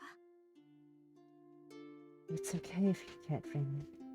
You don't need to come here every day or show me everything of the real world. You don't need to learn anything about blood magic. I don't care about any of that. あなたがいてくれるだけで嬉しいの。I'm just glad that you exist. ほのかが生きて存在している。それだけで十分幸せよ。Just existing is enough, Monica. I'm so very, very glad that you exist. as long as I can remember. I was meant to be a high achiever. Get good marks. The best I could be. I'd go on and do great things if I applied myself. Is this really fine? Is it okay to stop? I never even considered the possibility. As she cradled my cheek, I know that look in her eyes. She's seen right through me. Perhaps it's the wisdom of age, or simply my nature and easy to read. I left her a bit of goodbye. For the first time, nothing stands between us. The person before me isn't some grand mage, nor wizened old woman. She's simply human. Wonderfully, beautifully human. As we look at each other, my heart aches, our eyes close to the fireflies around us. The last barrier between us is gone, the two of us moving to the same script. Yasui gently lowers herself. My chin rises to meet her lips, and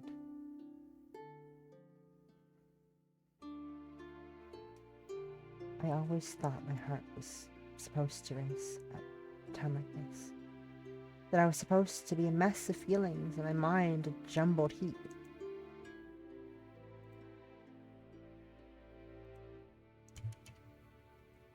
Yoink.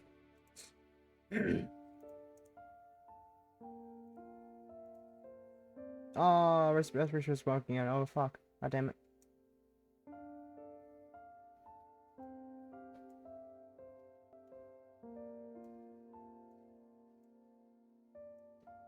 In shambles. I never get this right. Every time.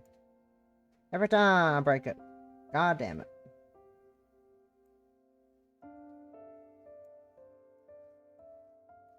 I can never have nice things, apparently. Never have nice things.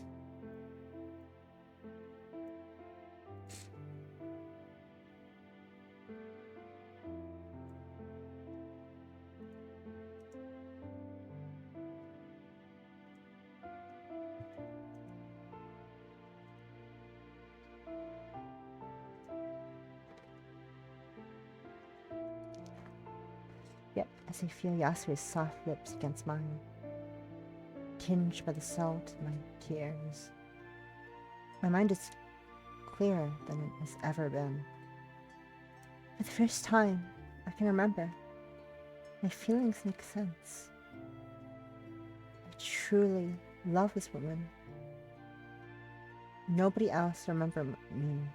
My existence is no less fleeting than the apparitions Yasui conjures. While this world may be false, our two souls are real. More real, it feels, than my own world.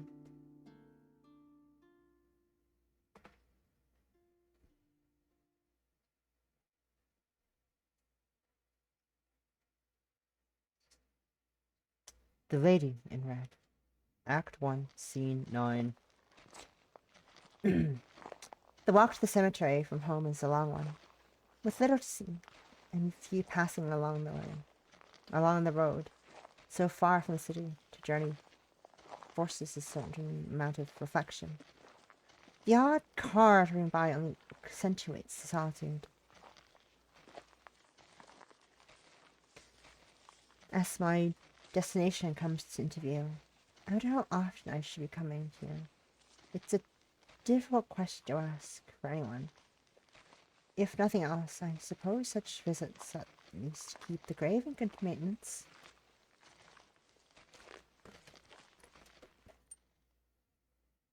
Coming to the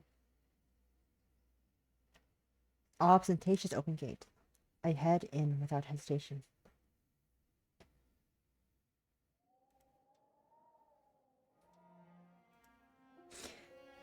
The path to the Asakawa grave is, after some meandering at first, etched in my mind. A dusting of snow lies atop the stone, but everything looks to be in order otherwise. Cold and impersonal, as a stone monument may be. This is all I have.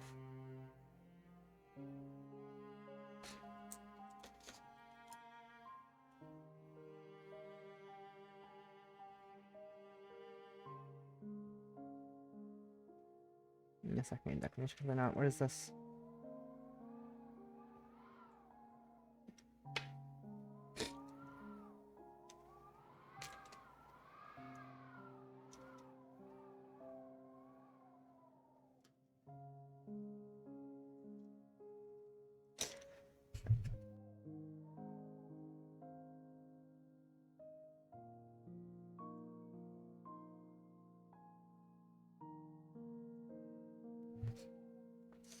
The waves become smaller, she says.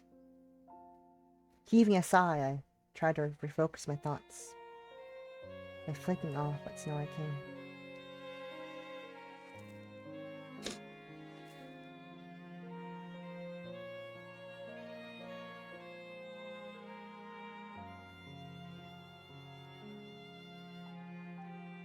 The grave looks a little neater for the efforts. I step back and brush the frost off my now cold hands. What I intended to say flows from my lips before I know it, as if my thoughts could wait no longer.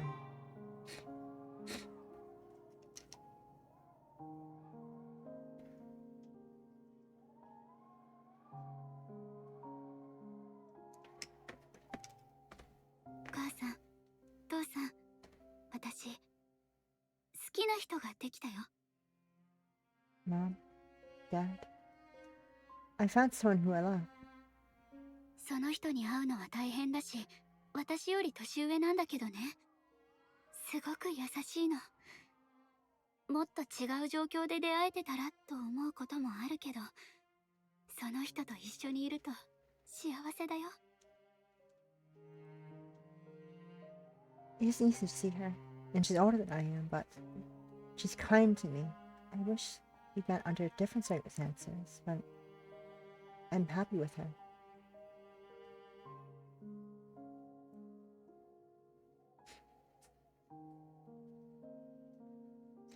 The cold stone gives no reply.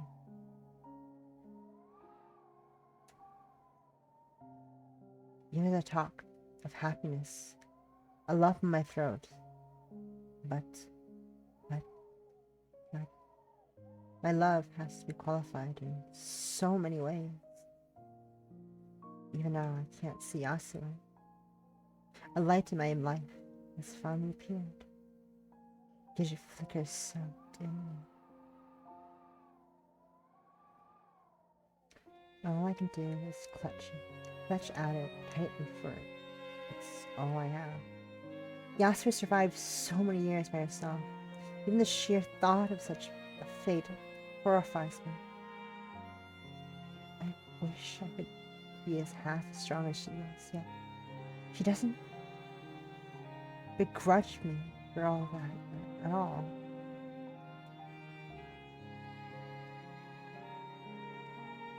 For all I've studied Isabella de Mora's notes, there's not one way to avoid the tithe I have to pay. Even the other spells are worthless, being nothing more than objects conjured from blood.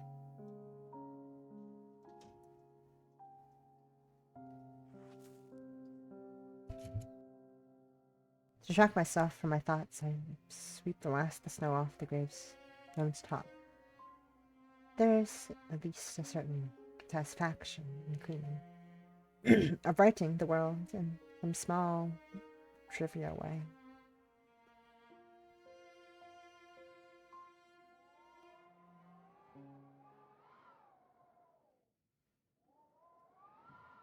My job done, I look about at my surroundings. Not a soul to be seen on this cold winter's day, save for a solitary woman up ahead. The vivid red of her kimono pierces the white snow as it falls. She stands alone in haunting silence, just as she always has. Then she turns. My eyes quickly flick downwards as she begins to walk in my direction, cursing myself for having stared at such bad time. Clatter, clatter. Her wooden zori causes a small din as she steps along the concrete paths. Clatter, clatter. Her graceful footsteps ring out as regular as the metronome.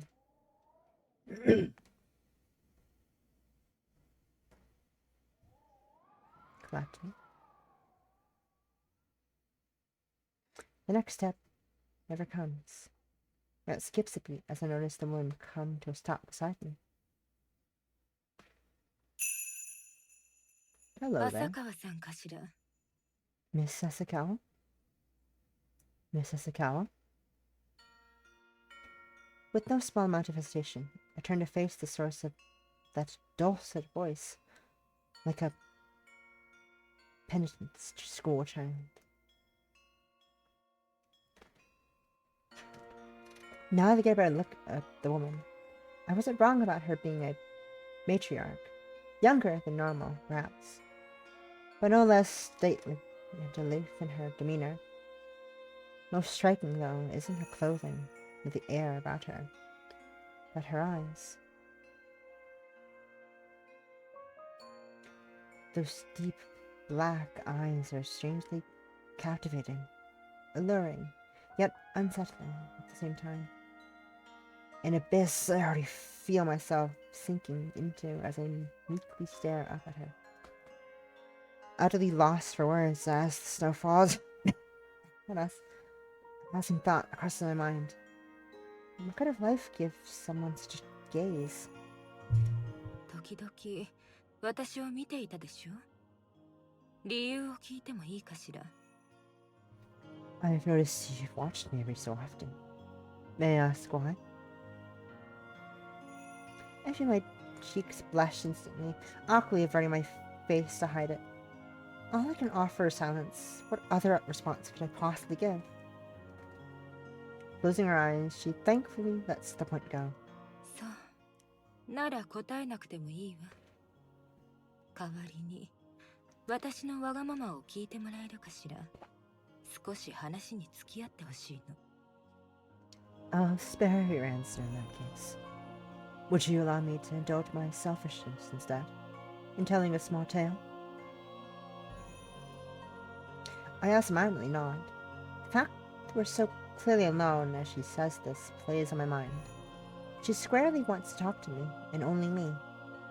この町にかつて一人の少女がいた。少女の名はカツコ。 There was once a young girl in the city. Her name was Katsuko.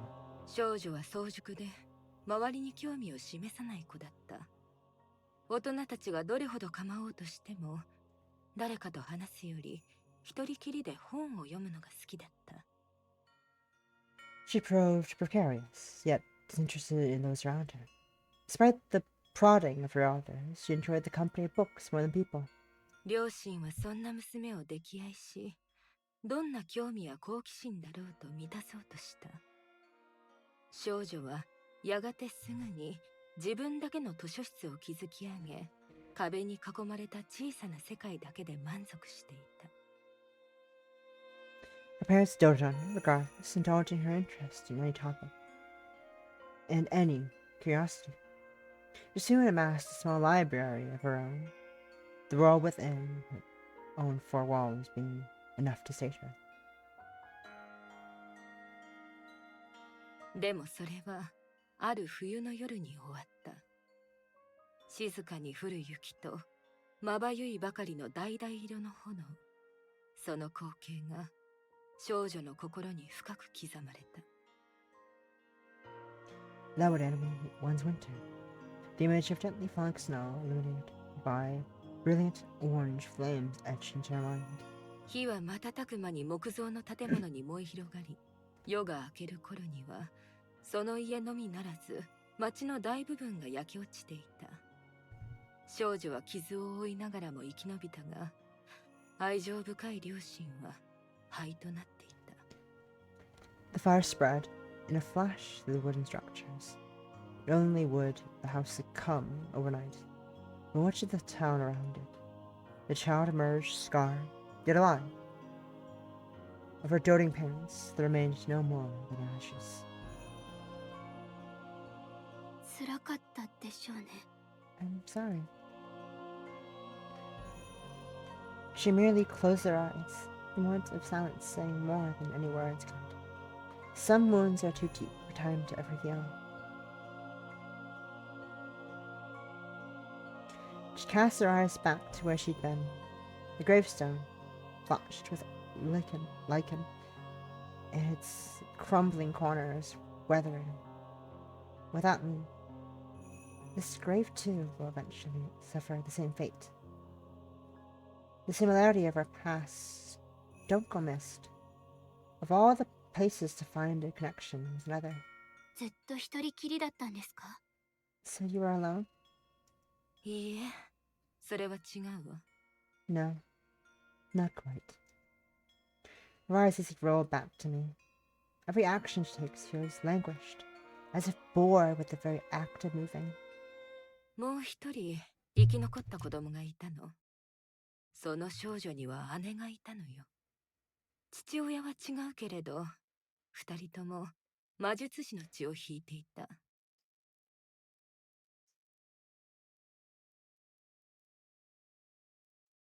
I see. I see. Another child also survived, but that young girl had a sister. The two were born to different fathers. Their bloodlines, those of mages. 一人は人との付き合いを避け、もう一人は人を愛した。そして他人の注目を浴びることを人生の糧とし、会う人すべてを魅了した。そんな二人だったからかしらね。才能は正反対だった。 Nutrition, hydrate, alchemy. One avoided company. The other adored it. She lived for the attention of others and charmed anyone she met. Perhaps it was fitting the two powers would also be opposites. Imposture, thank you. Hope you're doing well. Hope you're enjoying the story time. I'm going through it right now. I'm going through it. All the emotions are happening right now. But I'm really enjoying this so far. Oh yeah, I'm going through all the emotions. Mainly the sad ones. 火事の後、町は無言の裁定を下した。一方には哀れみを、一方には糾弾を。 With the fire, silent judgment would be rendered by the town. One would be pitied, and the other blamed.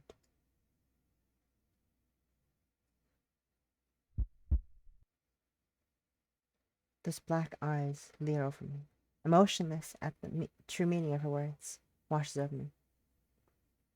The black eyes leer over me, emotionless as the true meaning of her words wash over me.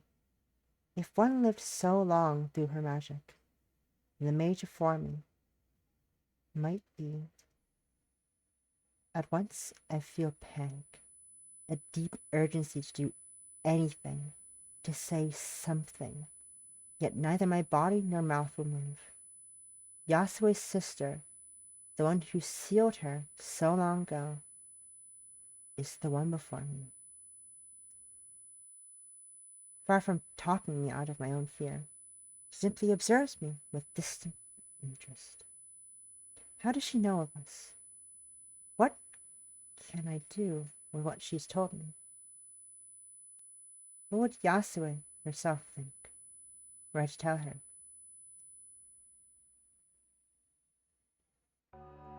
どうして私にその話を？ Why? Tell me this. My words feel pathetic, timid, stuttered into the cold air. 悲しみを抱えているのはあなただけじゃない。周りを見なさい。その証がたくさんあるわ。 You're not alone in your sorrows. Surrounding us are so many testaments of that fact. 夏の花は枯れ、秋の葉は落ちる。移ろいゆく世界に私たちは抗う運命にある。人間の永遠の愚行に対して、そして冬の雪が舞い降りる。The flowers of summer shall wither, the leaves of autumn shall fall. Against a transient world we are doomed to defiance, to the eternal folly of man, and so the winter snow falls.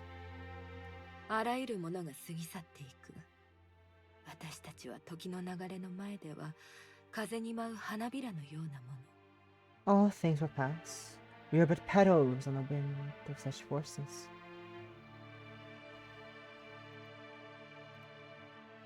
All sense of panic has evaporated. She falls silent, given to a grey hopelessness. She has no intention of harming me. There's simply nothing I can say against her, nor anything I can do, and she knows it. 物事が変わらないでほしいと思うのは普通のことでは。こんな風になりたくないって思うのも普通のことだと思う。 Is it normal to want things to stay as they are? Is it normal to not want this? 永続性を望むとはいかにも人間らしいわね。でも私たちは変化する世界に生まれた。愛するものはなくなり、家は変わり、慣れ親しんだ風習も徐々に馴染みのないものへと変わっていく。それは私たちの運命よ。 It's only human to want permanence, yet we are born to change the world. Those we love will pass, our homes change, and the culture we once knew will slowly become unrecognizable. This is our fate. 抗おうとしたものの多くが狂気の深みに落ちていった。そうしなかった者たちは歴史に暗い物語を刻んだ。 Of those who have tempted to defy this, many have fallen to the depths of madness. Others have created the darkest chapters of history. 浅川ほのか、他人に執着しても苦しむだけよ。飲み込まれたくなければ手放すことを知りなさい。 There's only suffering to be found in clutching to others. Honoka, Asakawa, learn to let go, lest you be consumed. 飲み込まれる？何に？誰に？ Consumed? By what? By who? My last words drift unanswered into the cold breeze, the clatter of wooden sandals against the concrete ringing out once more. So, she has her phone in as well. If I had to ask how, I know I wouldn't get an answer. All I could do is watch as she leaves, that blonde woman opening the door, a waiting car for her.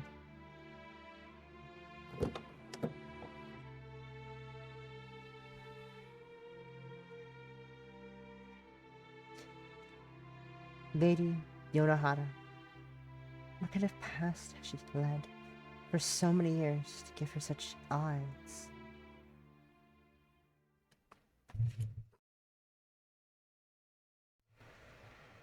Interesting. Okay.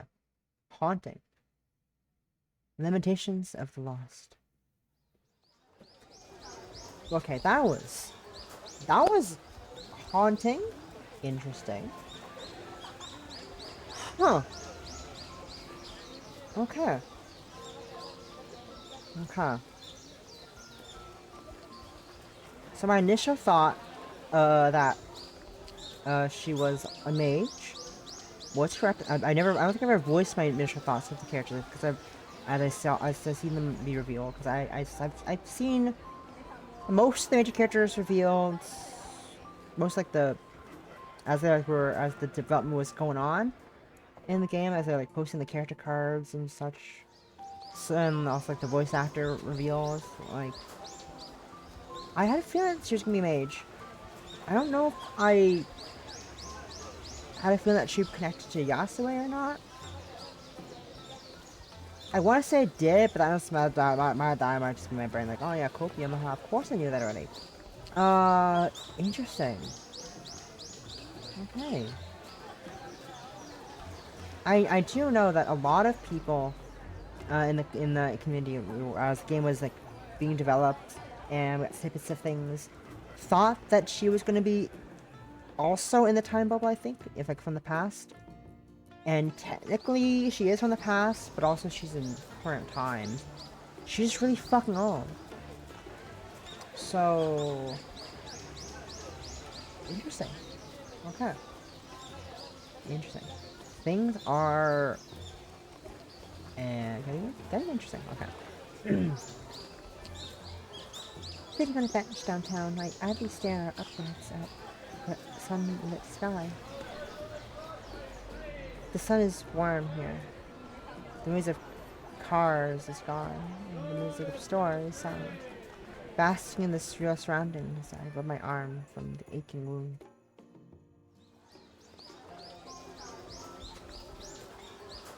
A rough hewn man hawks his... A rough hewn? Words! You don't want to say them. A rough hewn man hauling his cheap wares at the side of the road, and a couple of women chat while carrying children on their backs. A dapper gentleman gives a smile and a nod to them as he strolls along, his cane tapping beside him.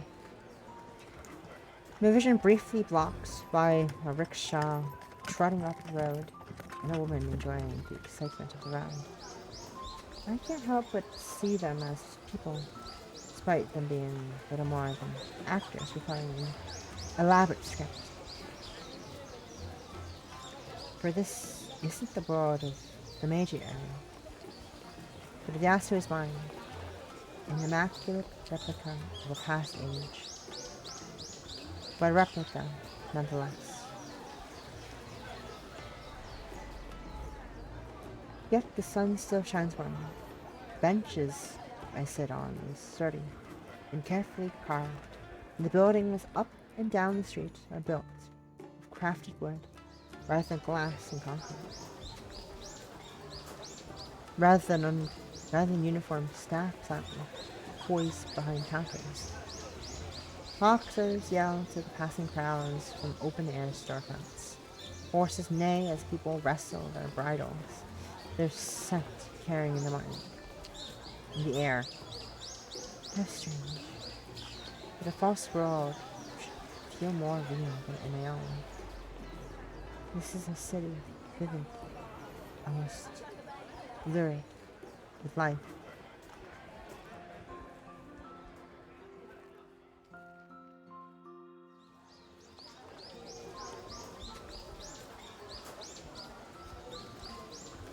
A city conjured by the woman quickly skipping over in a cheerful flower-colored kimono. Yasuo's face no less warm than the sun beaming over her shoulder. She smiles down at me, but as I come to my feet, and her eyes meet mine, I can only see Yonaharas.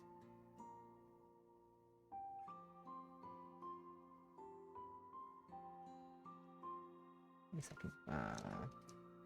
Distracted by things again, as usual.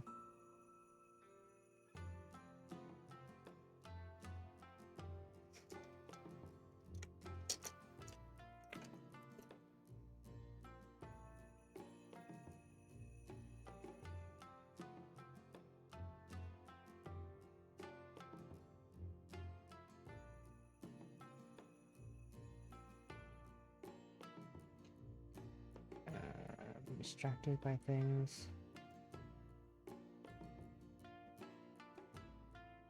Being distracted by things. Okay, we're good. We're good.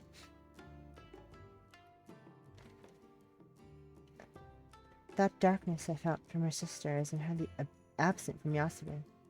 If I catch my reflection in Yasue's calm gaze, it's difficult to see how the two are related, let alone sisters.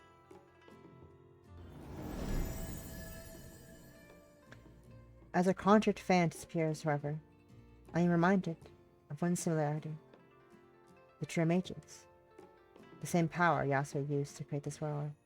Yorihara also possesses. If the powers are opposites, then どうかしたの？ is something the matter, dear?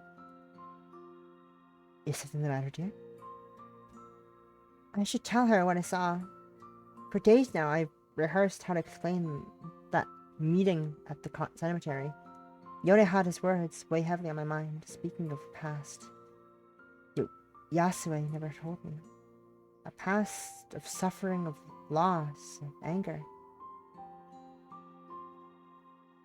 But as Yasue stands before me now, I can't find the words. No matter what I say to her, it would only bring pain. So, I choose the coward's option. なんでもない。ここ、初めて来た時と変わらないくらい、現実感がないなって。Nothing. It's just that this place still feels as surreal as the first time I visited. She accepts the words cheerfully, which only makes me feel worse. I loathe this side of myself.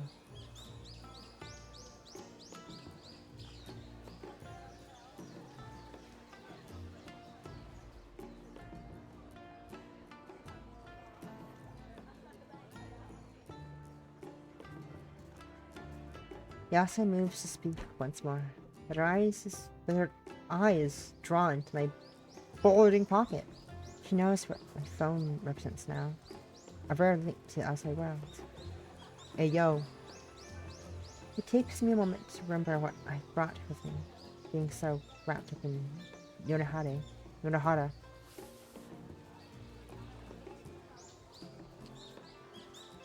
My hand reaches to my pocket to pluck it out, my eyes following with poorly hidden curiosity, before eagerly taking the device in both hands and hedged over.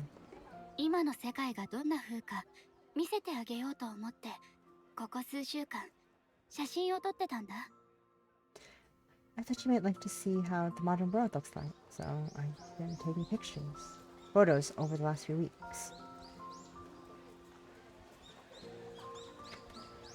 Yasue looks back down at the phone as I unlock it for her, her expression lighting up as the black screen comes to life.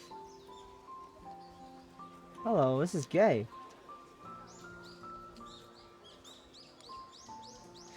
She already worked out how to open a photo gallery, pausing for my approval before gingerly tapping it. 写真を撮るのはあんまり得意じゃないけど、街中あちこちで撮ってみたの。I'm not a great photographer. They're just some photos I took around the city. Snowmen. Lots of snowmen. All the snowman. Look at them. All I could do is awkwardly fiddle my hair as she scans every inch of the thumbnails, before pressing on the first new entry. これ、私の家がある通り。現代じゃありきたりの住宅街だね。That's the street my house is on. It's a fairly normal residential area these days. これは車かしら？空にどうして線が引いてあるの？この壁は木ではないのでしょ？ That's a car? What are these cables in the air for? These walls, they're not wood, are they? A few moments later. More moments later.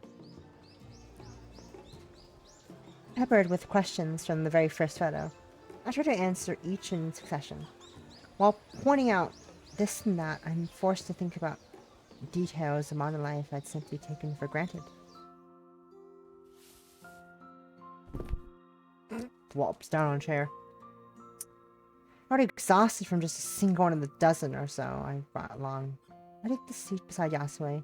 She sits to go through the others. まあ、北海道庁。まだそこにあるのね。 The Hokkaido でも government office. その周りの建物はこんなに高い建物は初めてだわ。それも全部ガラスなの？ The Hokkaido government office. It's still there. There's building around it though.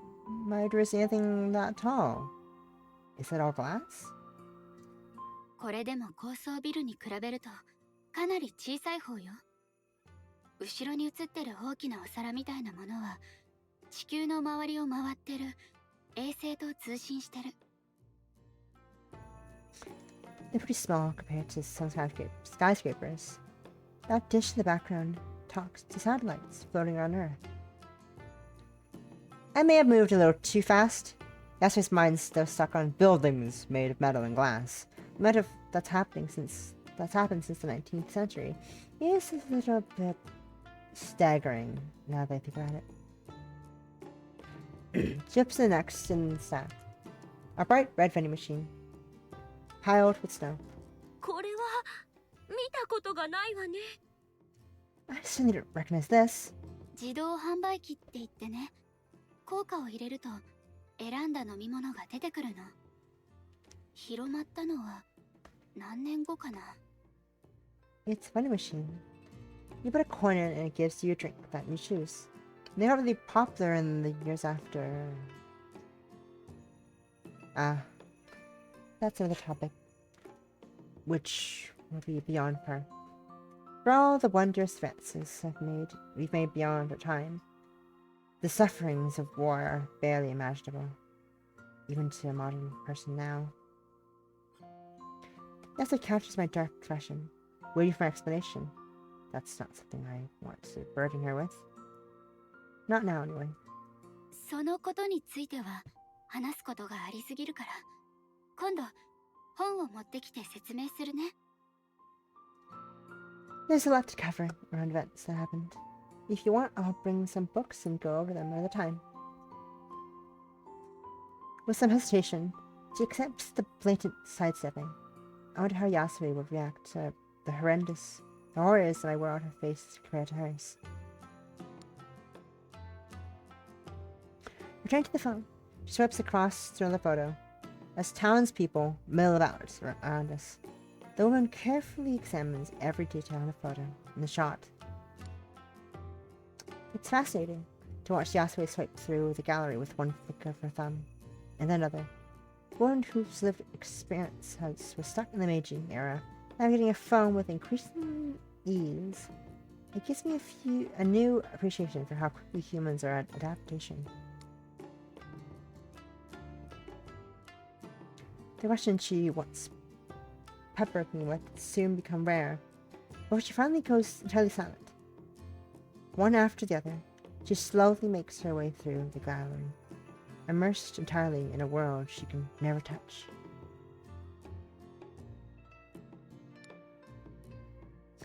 A minute goes by. I realize that this is the only thing I've ever seen her do in total silence.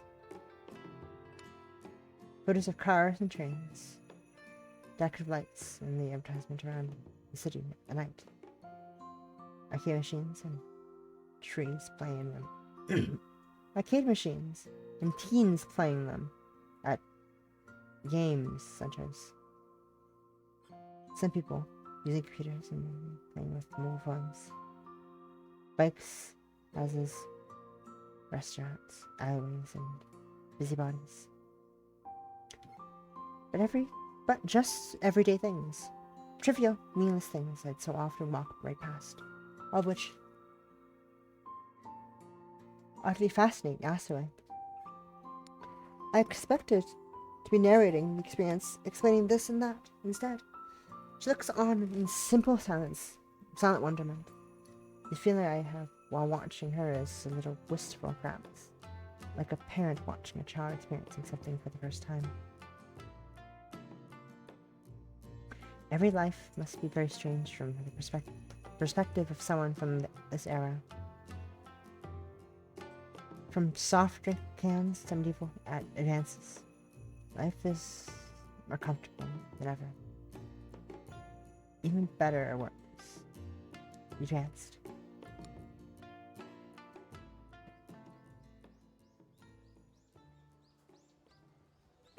Then Yasser reaches the final photo. Crowds waiting for train platforms. Tourists dragging luggage around. Salarymen on their way to work. And shoppers on a busy weekend.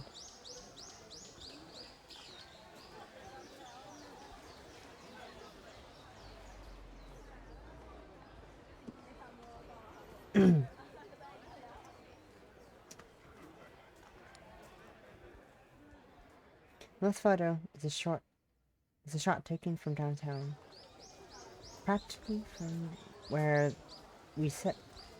Screens and advertisements cover the tables and buildings. Oh, what? Every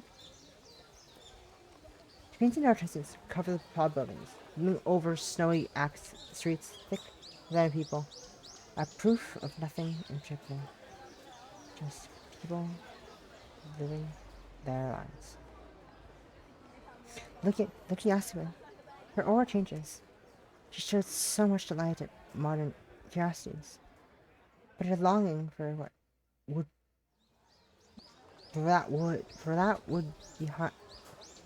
But her longing for that world behind the glass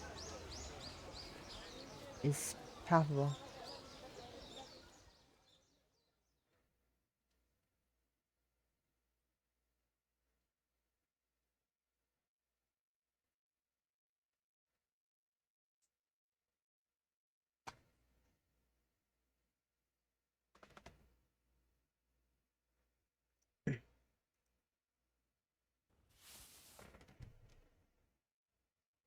The people inside.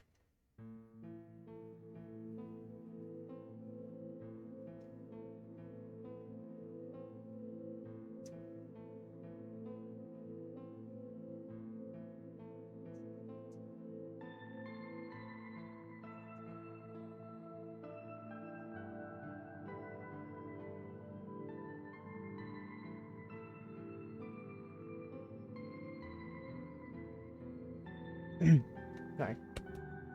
My heart sinks at Yasuo's lips begin to recover.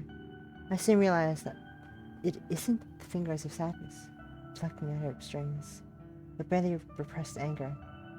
As she finds as she hands my phone back to me, I notice her knuckles going white from her grip. あの女に私はどれほどのものを奪われたの。どうして何のために。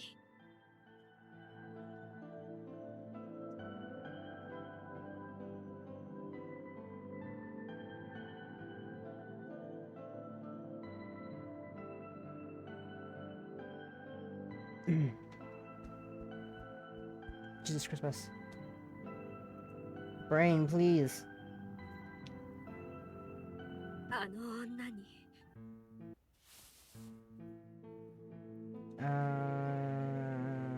Yes. あの女に私はどれほどのものを奪われたの。どうして何のために。 And that woman. So much was taken from me. All for what? She reflects my existence for some time as she quietly repeats the question into the thin air. I don't dare speak up. Yonohara's existence would only rub salt in the wound. As much as she might grieve those she's lost, Yasue's anger is the only one who took them. That the one who took them from her is no less wrong. Even having met Yonohara, I can't guess at her reason for stealing Yasue away. She seems so perfectly kind, warm. Seemed a perfectly kind, warm person compared to Yonohara's cold, even an arrogant demeanor. Time to think over our brief talk. Time to think over our brief talk hasn't helped endear her to me at all. 何か私にできることはない。復讐でも何でも。 If there was any way for me to help, even just to get revenge for you. Suddenly, reminded that I'm here, her mind snaps back into the present as she looks back towards me. The hate in Yasue's isn't stifled that easily.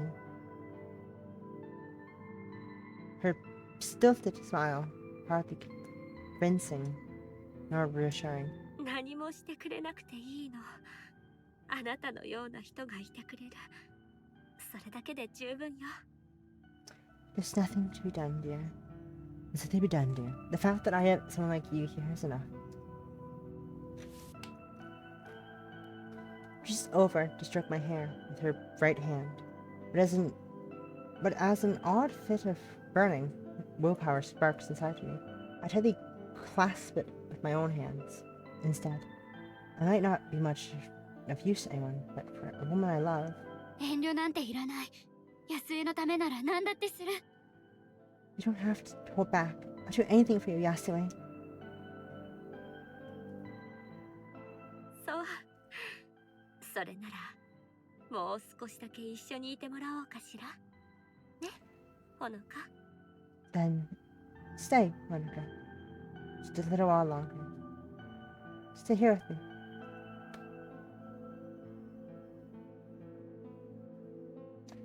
She gives an indulgent smile as she clasps my hand with her own, staring into my eyes as she does. I smile, or try to. My eyes are so barely free of tears. I'm reminded of those words spoken in the cemetery. The one avoids company, the other avoided, the other adored. She lived for the attention of others and charmed anyone she met. There's no doubt the two are truly related. Yonehara knows her too well. How Yonehara could do this to her own sister, I don't understand. No matter the reason, one walks free and the other languishes in the cage. For Yasue, my life will appear a momentary flicker. No matter how deep our love, I can't free her nor raise a hand to Yonehara. Our time together will be but a blink in her lifetime of solitude.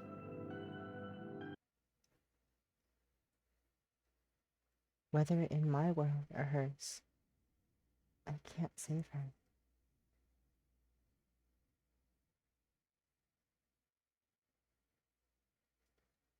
Act 1, C11. A paralyzed son. Wow. And this Act 1 is so many scenes. Jesus. A paralyzed soul, not son, soul. I'm gonna quickly go dehydrate and be back in a hot minute.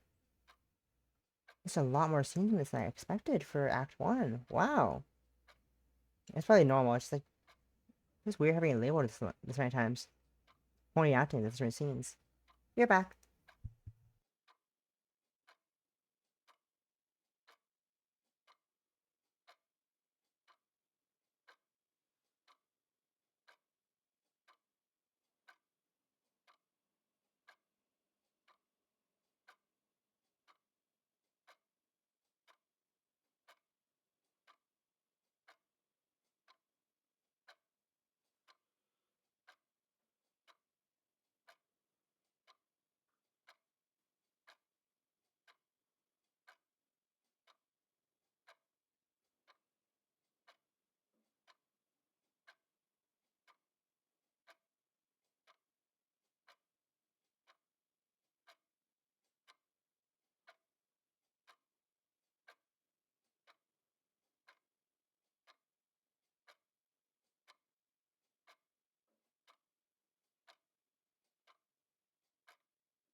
And I'm back. Oh, I'm back.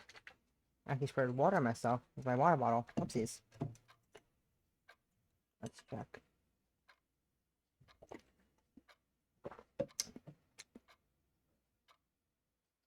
It's weird. Sorry.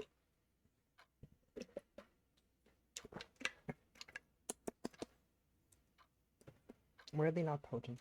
I used to have threw scoops in before. Sorry. I put a drink mix in my water bottle. Probably not the best idea. This is not meant for drink mixes.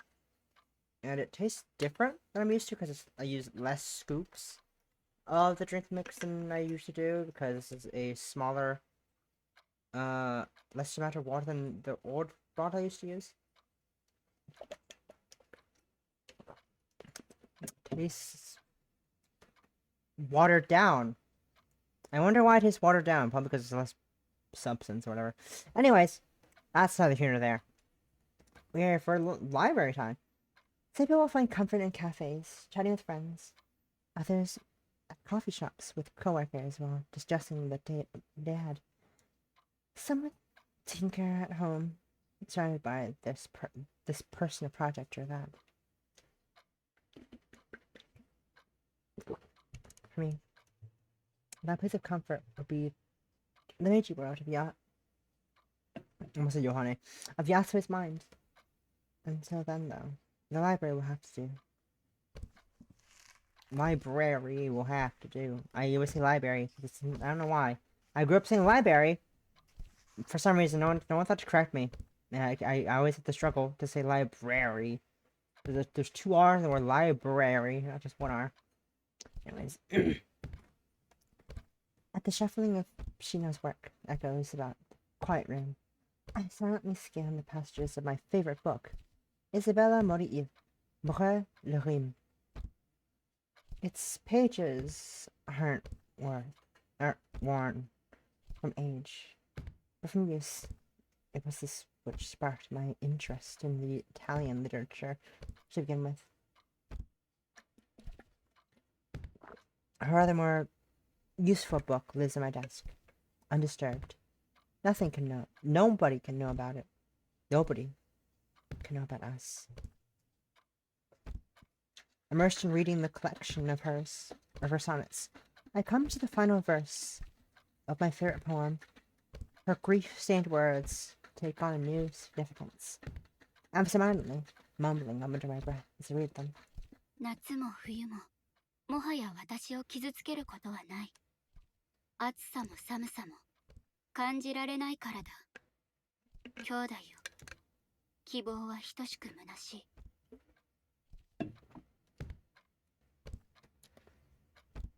Already, there is no harm in summer and winter, for neither heat nor frost is ever felt. Therefore, all hope, brother, is vain. Yes, those would be the final words of hers, which I remembered. With that, I closed the book before me. その本好きなの？ You like that book? Shino's friendly voice makes me look up. The box beside her, previously full of books, to shelve away, now empty. She sure isn't the type to enjoy comfortable silence, nor a quiet moment without some distraction. イザベラ・ディ・モーラの詩集。注釈が書かれていて、時々読んでるの。It's a collection of Isabella di Mora's poetry, with some notes and things. I read them every so often. へえ、 Ever so そう often. なんだ。 Oh? イザベラを知っているの？ You know her? 全然。 Not at all. Your attempt at striking up the conversation is earnest, if nothing else. にしてもよく読めるね。それ、イタリア語で書いてあるんでしょ？ I'm impressed you could read them, though. They're in Italian, I'm guessing.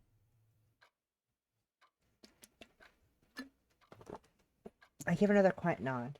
While not wanting to be abrasive, I want to keep this world private from her. Isabella's work is difficult to read given its age, hailing from the 16th century, just as a certain other book. But it's no less captivating for it. Indeed. That goes to show the universal nature of her feelings. Looking back down at the book's worn cover, a familiar feeling rises within me. I wish that I hadn't taken this road. That I'd been interested in normal things and led a normal life with others. Even now, I can't help but ward off Shino's overtures. 時々思うんだよね。読書家のほのかちゃんの方がこの仕事に向いてるんじゃないかって。It's funny. Sometimes I feel like you should be the one doing this. You actually like reading after all. 本が好きじゃないの？ You don't like books? 最近じゃネットの記事以外ほとんど読んでないな。それにイタリア語なんてさっぱりわかんないし。私なんかよりほのかちゃんの方がとっくに上を行ってるよ。I barely read anything outside articles on the net these days. Don't know a lick of Italian either, so you're doing better than me already. なんだか自慢してるみたい。You sound almost proud of that. その逆だよ。むしろ恥ずかしく思ってる。この大学の学生ってみんな私よりずっと優秀なんだもん。私なんて学ぶ時間がないわけじゃないのに、怠け癖のせいで何にもしてないだけ。Just the opposite. I'm a bit ashamed, really. The students here are all way more talented than I am. There's nothing stopping me from learning of amazingness. 人生で学べる時間なんて限られてるのに。You only have so much time in life to learn new things, I suppose. ああ、時間がないわけじゃないよ。それは確かなんだけどね。Oh, it's not for lack of time, that's for sure. 私はどっちかっていうと、広く浅く勉強したいタイプみたい。って言えば通じるかな。I suppose I like to learn a little about a lot, rather than a lot about a little, if that makes sense. Gino and I really are nothing alike. Trying to put her out of my mind, I glanced out the window. The depth of winter isn't far away.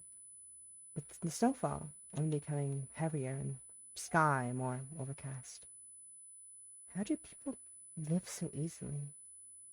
Shino can smile and chat so thoughtlessly, just as Yasui does. Instead, I just have a hollow, an emptiness that indulging myself in books can't fill. No matter how hard I try, I probably hoped that finding love would fill that void, only to have her denied for me thanks to my health. Yet Yasui smiles every time we meet. I walk free in a great world. どうしていつもそんなに明るくいられるの？ How are you so cheerful all the time? Something breaks within me as I say the words. No, it's simply an admission that I was already broken. ふりをするのが得意なだけ。 I'm good at faking it. 本気でそう思ってくれてるなら言っとくけど、私だって自分が何してるかなんて分かってない。ただ配られた手札でどうにかしてるだけ。フラッシュのこともあれば降りることもある。 If you mean that, if you meant the way I think you do, it's not like I know what I'm doing in life. I just go with the hand of doubt. Sometimes it's a flush, sometimes it's a hold. Her advice is so similar to Yasue's. Her smile is no less honest, just as she is in everything she does. But it's no more reassuring. I don't hate Shino. I don't think I ever have. Rather, I admire her. She enjoys even menial work. Never mind her prosthetics. Never mind her prosthetics and adapting just fine in a job that's clearly ill-fitting for her.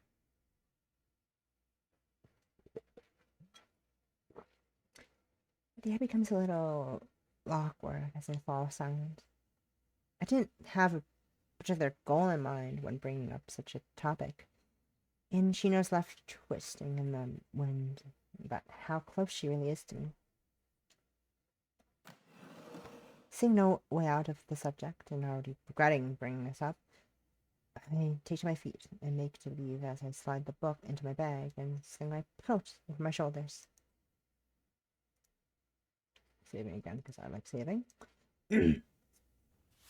変なことを聞いてごめんなさい。深い意味はないの。今日中に済ませたい用事があるから帰るね。 Sorry for bringing it up. I didn't really mean anything by it. I have to run some errands today, so I better be off. 気にしてないよ。じゃあね、ほのかちゃん。 No problem. See you around, Horuka. うん。また。 Yeah. See you. It feels weird to have her address. It feels so weird to have her address be my name. I'm already feeling restless from anxiety. Please shuffle myself out. As I glance back on the way out the door, I noticed Shino already playing with her phone.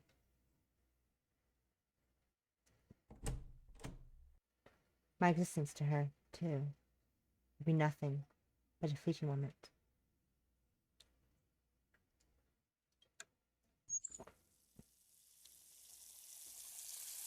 Oh! Addy art. Sorry. Addy art. Addy shading. I recognize Addy shading anywhere. Voices echo about the cramped university washroom as freezing water splashes over my hands. Two women chatting beside me. Out of habit, I eavesdrop on their conversation while subtly looking under my brow at their reflection. Both are students, by the looks of them. The three of us probably the only ones left on campus by now. As if it weren't already obvious by their trendy jackets, jewelry, and dresses. They gossip about the dates they have planned for the evening. One talks the other up to loosen her nerves. There's a certain gaiety to their voice. Gaiety. There's a certain gaiety to their voices, both chattering like giddy schoolgirls. I've seen so many romance movies, read big books, and seen innumerable posts about it on people's feeds. Romance was something wonderful and fluffy. Sometimes fiery and passionate, other times warm and comforting. Surrounded by the cold concrete of the washroom, I wonder why I can't make myself feel like that. With all the money I could need to buy fancy clothes, all I have to my name are hoodies and old sweaters. Just as Yasuo said, styles and fashions change, slowly becoming unfamiliar. That's only normal. It's me who isn't. The world keeps changing, but I can't keep up. Frozen in time, I can only watch others live their lives so effortlessly. As I watch them, one woman catches my gaze. My heart skips a beat, and I quickly shift my eyes downwards, and I catch familiar reflex in my expression as I do. An easiness at the creepy person behind me. Before me, she quickly suggests they leave. Her friends follow as she shuffles out the door. The door latches shut with a metallic thud, and I'm alone once more.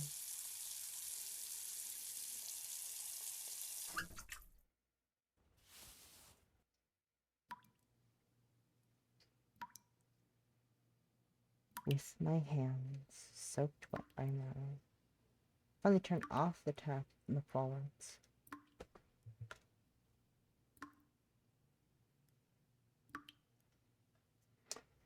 The bags under my eyes are worse than they've ever been. My skin is a ghostly pale. I must look like some malevolent spirit rather than a university student. Perhaps I should go home. There's nobody there for me, though. I could go downtown and drift amidst the sea of strangers for a time. But it's pointless. Just filled with shops, hawking goods I don't need. There's nowhere for me. The only place, the only person I belong to. My body stops me from visiting. I'm alone in this concrete box. I simply stare. I know what to move. My feet feel like anchors. Perhaps it's from anemia. I just wanted to avoid being seen by others.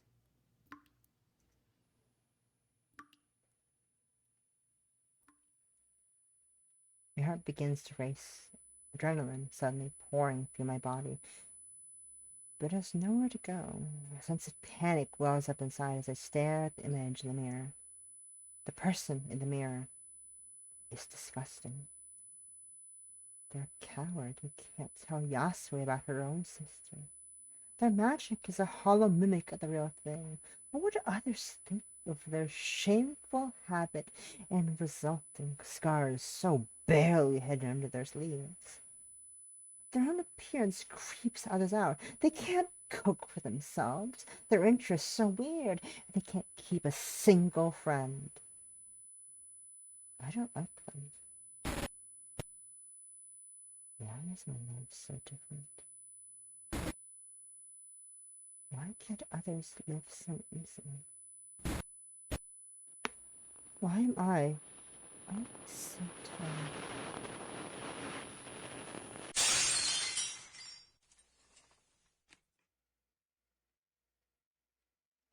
In one shudder of the train, that unknown person died.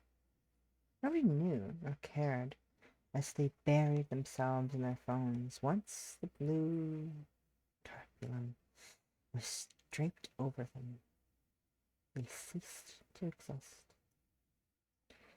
It was as if they never existed in the first place. For me, too. Would it be so bad if this paralyzed soul ceased to exist in this world?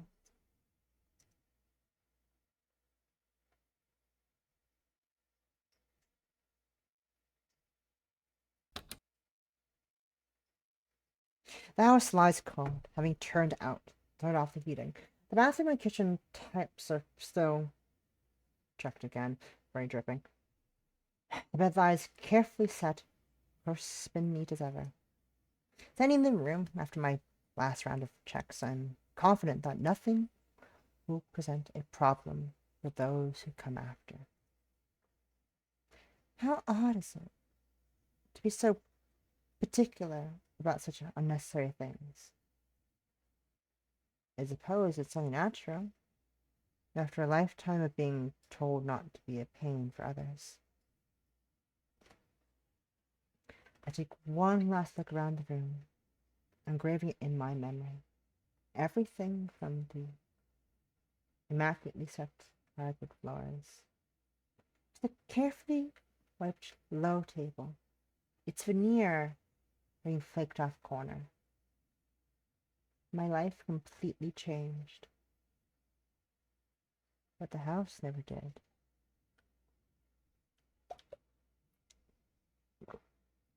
In the end, human life is no different than magic. Won't you let it go with the rock? It simply drops.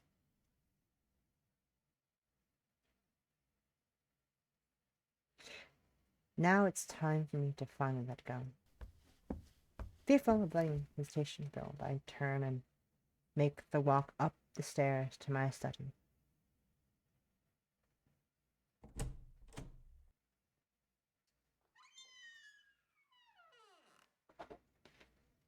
What a mess. This room is in comparison. Assorted notes lies strewn around the book in the desk center. Still open to the passage to transference. The floor is tarnished. Wine dark stains punctuated with dusty remnants of chalk, circles, and glyphs. Stepping over the mess, I come to the desk, taking a moment to clean what I can of this room as well. I pull open a drawer and place my laptop inside, followed by the paper and reminders of the bookmarks. I have little need for them after this.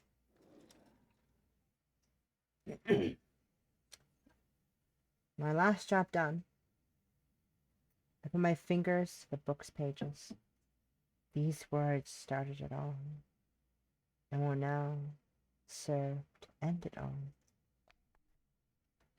Taking the chalk from beside it, I crouch and begin to carefully draw the intricate patterns.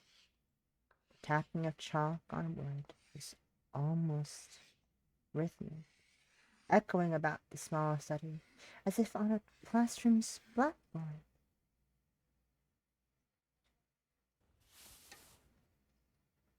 After a few minutes of work, I right myself and replace the chalk on my desk.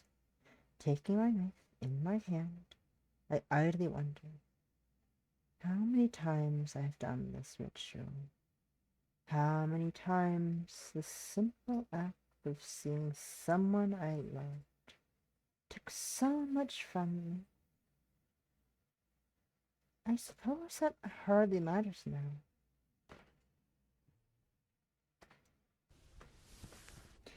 I take a breath to steady myself and bring the blade to my arm. To give myself one final moment to back down. I take one last look around me.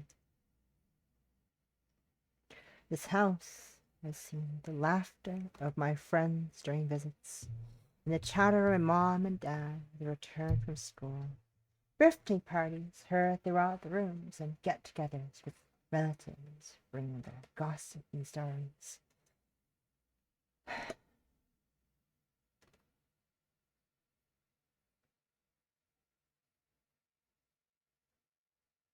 That's gone now. All that's here is me. Me and this horrible, unending silence. A silence which becomes too much to bear. Putting my teeth, I force myself to slash the knife across my skin.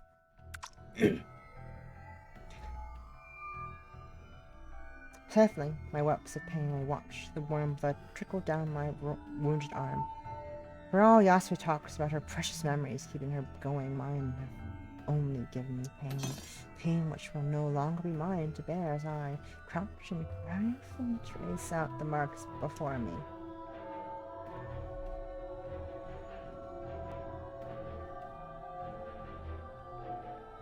And I think I already feel the magic taking hold earlier than magic ever was before. That's my last moments. I finally found the true strength of my hollow magic. Practice makes perfect, I think to myself in dark amusement.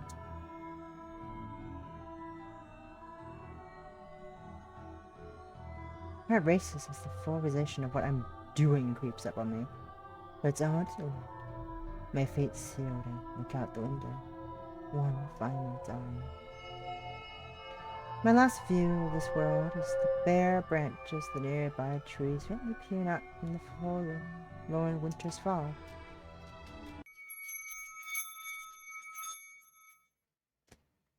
Then it's gone.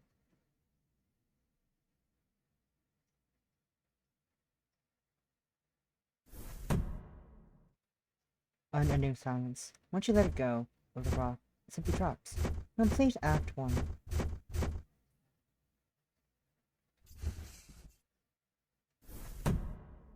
Hello, Shino. Goodbye, Shino. Act 2. Scene 1. The tithe one must pay.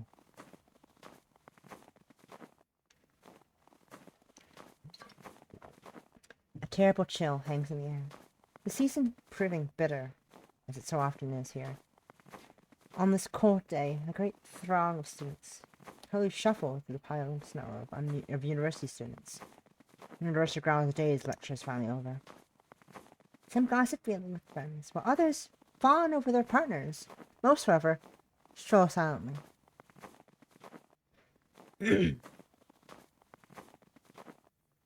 Amidst the sea of people walks one unremarkable student among many.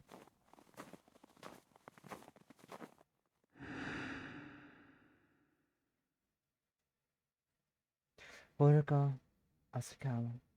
At 20 years old, she's a humanities student in her third year here. Academically talented, to say the least. She passed her entrance exams for Hokkaido University with flying colors.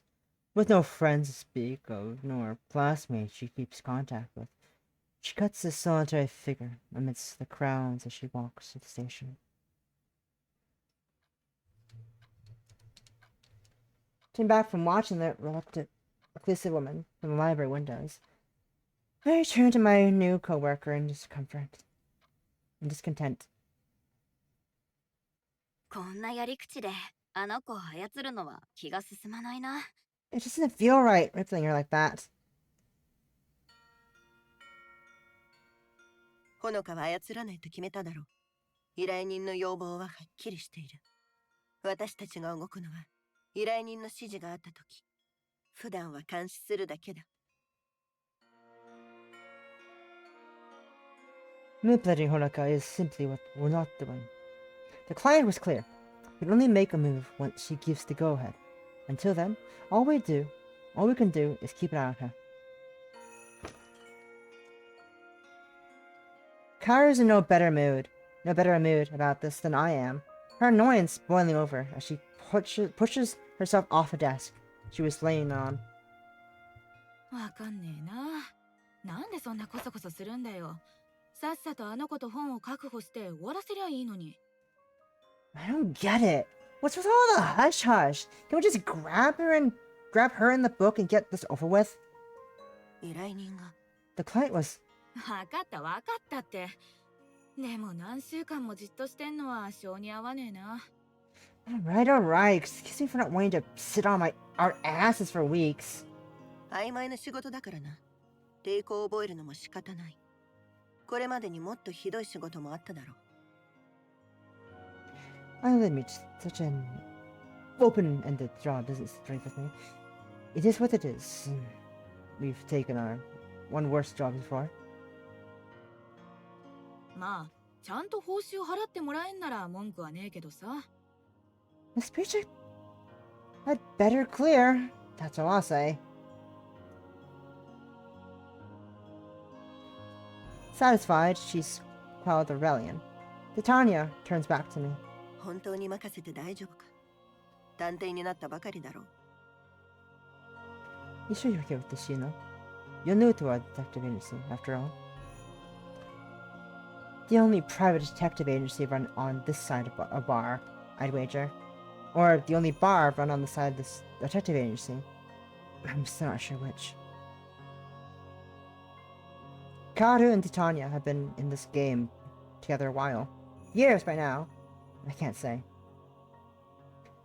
I can't say I've ever tried being a private detective myself, or played a librarian. But try anything once. Didn't sound like I didn't have any time. 大丈夫だよ。司書の仕事ならいい気分転換にもなるし。I'll be fine. でもさ、なんで私に白羽の矢が立ったの？ I'll be fine. Being a librarian would be a nice change of pace. Why pick me to do this, though?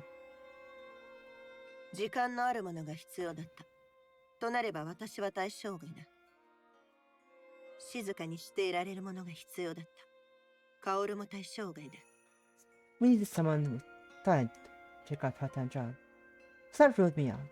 Needing someone who could hold their tongue ruled out Karu. ちょっと。 Hey! I give a smile at the two of them before looking out the window. I suppose there are worse places to be working during a harsh winter. 悪口が終わったみたいだからもう行くよ。 Now I 気楽 finished, にやりなよ、シノ。 now I finished talking to me, I'll head out. Take it easy, Shino.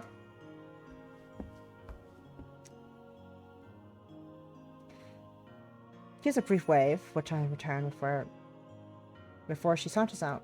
Tanya moves to follow her, but pauses for a few moments. 何？ Yes? 頼んだぞ。何かあったら連絡をくれ。 Good luck.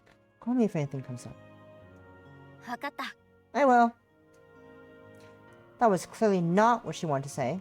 Knowing to Tanya, I wouldn't get a straight answer out of it if I tried.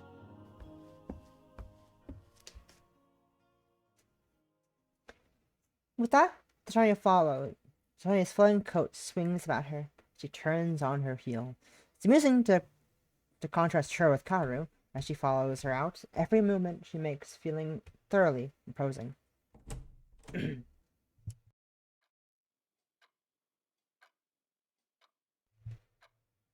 Now alone with my thoughts, I look over the library and take stock of my situation. This is even my school's second home. This will be my second home the next few weeks or months, for all we know. I must admit, it feels a little lonely here. Something not helped by the faint noise of students and staff outside. Pushing such thoughts aside, with a hearty snort, I roll up my sleeves and get to start on stocking books.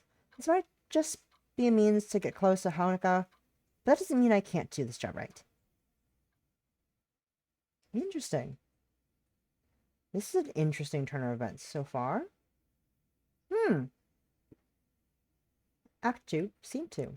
A careful distance. This was not what I was not expecting. A detective agency. A detective thing. A private I don't know exactly what they are. Yeah. But I was expecting all three to be like in league to, I'm assuming they're trying to get the blood magic book from Honoka to probably get to Yasue. I'm guessing is what's gonna happen. Since what was her name again? Yorohana? I want to say Yone,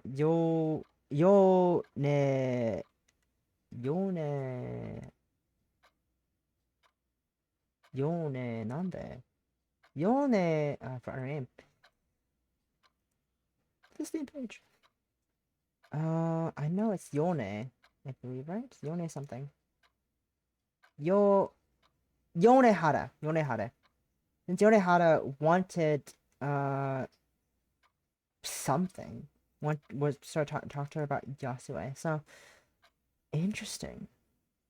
Okay. Now I'm really excited to see what the fuck's gonna happen. I'm really excited to see what is up now. Okay. The first few days of working here have been quite an experience. There are 2 main libraries on campus, called North and Central, plus a scattering of more specialized branches. This being the Central Library, it receives the bulk of traffic. I'd initially thought the library lavish, but the hustle and bustle of students and researchers for the day makes it clear the university gets its money worth from this place. I never thought being a librarian would be so stressful. Today's rush only makes the serenity of the evening all the more poignant. I used to have times like this to recover. The large and well-stocked library, awash in the glow of sunset, now stands empty, save for me and one other. Monica sits at one of the tables, reading quietly, in a box of returned books.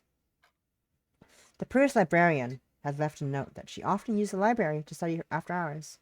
Why Honoka started doing this was left unsaid, but it didn't take long to work out.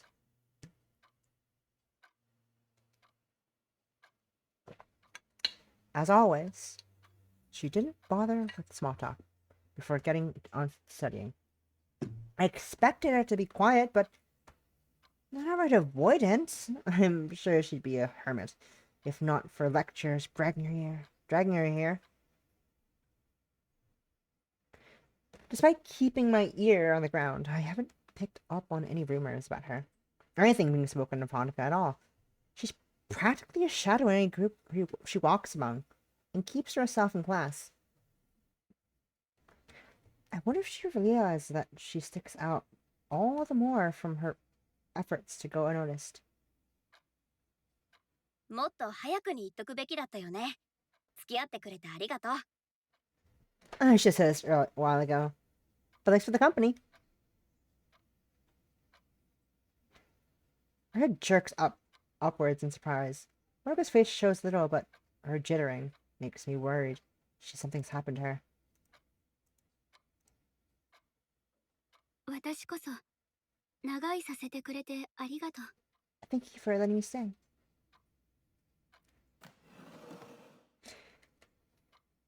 At least she's not completely blowing me off. Ayo. That's probably as close as an invitation to chat as it's going to get. So I drop my current book in the box, walk over. Hi again. Recontextualize CG. I take a chair and spin it about, taking a seat sideways. These chairs are more comfortable this way around. Ah, recontextualizing in the CG. Hi. It looks a little unplussed at being practically forced into this, but I don't have much choice if I want to get closer to her. I find it's often the quietest people who lead the most interesting lives. Case in point, my eyes fall to the book in her hands. She's been reading that one for a while, but reading the Italian title is admittedly beyond me. イタリア語を読めるの？すごいじゃん。私も言語はいくつか知ってるよ。世界とつながってるって感じがするよね。You read Italian? That's cool. I know a few languages too. That's the way the world is these days, right? そうかも。私は単位のためだけど。 I guess so. I need it for my degree. Discussion is really interrupted by a ping coming from my jacket pocket. Before I realize I've done so, I pluck the phone out and have it in front of my face. It's a text from Titania. I found Honoka's social media, if you want to see. Link afterwards. Ensuring Honoka has no way to see my screen, I decided to quickly check it out. No followers. The last post is from a few years back, too. There are some posts about friends in high school, but that stopped back then, too. It's a little weird to so clearly see the stage of her life down to when her group of friends graduated and went their separate ways. This explains why she's so withdrawn. Just nobody to lean on for support after her parents passed. That just means I'll have to be the one to open the conversations between us. Acutely aware that I am browsing Honoka's life while she's right in front of me, I replied to Tanya with a quick thanks before locking the phone once more. こういうのって本当にすごいよね。一昔前はただのチャットスペースだったのに、今じゃサイバースペース全部がポケットの中に収まるんだもん。世界中の誰とでも簡単につながれるし、図書館の蔵書も丸ごと収容できちゃう。These guys are pretty cool, aren't they?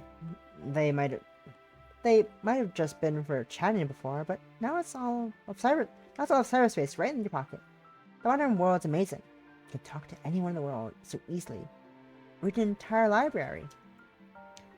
Maybe that segue didn't work as well as I'd hoped, going by her expression. あれ、なんか変なこと言ったかな？ Did I say something wrong? 別に。ただ、最近はみんなスマホに慣れてると思ってたから。 No, not at all. It's just, I thought everyone was used to phones these days. I slide my phone back to my pocket and take to my feet. It's probably for the best if I don't try to get close to her too quickly anyway. ああ、それはなんていうか。Well, how should I put this? 私はほら、田舎育ちだから、こういうのを使うようになったのってつい最近のことでさ。コンピューターとかスマホとかまだ慣れてなくて。I grew up in the country, so it's only not recently I've been able to try these things out. Try things like these. Computers and smartphones are all new to me, really. That'll work. It's like I'm lying out there. Technically. じゃあ、どうして都会に来たの？ What made you come to the city then? 一言で言えば冒険かな。いろんな仕事を転々として、その時々に興味があることをやってる。Adventure, in a word. I tend to drift between jobs, taking on whatever's interesting. ここの仕事も次が見つかるまでのつなぎってこと？どれくらいいるの？ So is this just temporary for you too? How long are you staying? I give a simple shrug. That's as much dependent on her as it is me. 飽きるまでかな。 Until I get bored of this one, I guess. それって大変じゃない？ Isn't that hard? 別に心のありようさえずれてなければ生きるのはぐんと楽になるよ。 Nah. Long as you have the right attitude, life gets a lot easier. これだって思える生き方があればいいよね。私はいつもどんなちっぽけなことでも正しい形にできたらなって思ってる。軸さえぶれなきゃ目の前で起きてることもあんまり気にならなくなるんじゃないかな。You have to dedicate yourself to something along the way, I think. Even if it's something small, I always try to set things right in the world. If I can keep myself thinking that what's going on at any one time isn't a big deal. She thinks to herself for a moment afterwards. Maybe I've found the first crack in all her worries that I can help her through. 魔術師のこと何か知ってる？ I was wondering, do you know anything about mages? 急に話題が変わったね。 That's quite the change of topic. ついこの前、医者をやってる魔術師の記事を読んだの。それでちょっと気になって。 I saw a news article about a mage who works as a doctor a few days ago. It just made me curious. Of all the topics to raise, I should have known that subject was coming. But I still have to work to not show it. 気になる存在ではあるよね。珍しいから実際に魔術を使っているところなんてなかなかお目にかかれないし。 They're missing a lot, aren't they? There's so few around that you rarely get to see magic actually being used. それもそうだけど、全く違う人生を歩んできた人がすぐそばにいるのに、誰もそれに気づかないって不思議だなって、そう思わない？ It's weird that people so different could be right beside us. That their experiences are so different, but nobody could tell. Do you think so? Thinking fast, I work out a misdirection. 平均的な魔術師は普通の人とあまり変わらない。なのに魔術に不信感を持たれちゃうのは残念だよね。この町の魔術師は目立たないようにしてるみたいだけど。 The average mage isn't much different from a regular person, you know. It's sad how people are so distrustful of magic. I suppose they do keep their heads down here, though. それに力の強い魔術師となれば話は別じゃない？ヨーロッパだともっと堂々と暮らしてるみたいだし、古くから続く血統の魔術師は城を持ってることもある。自然の法則を破れるなら政府が手出しできる相手じゃないしね。 Besides, powerful mages are something else, right? In Europe, they live way more openly, and have ancient bloodlines who own whole palaces.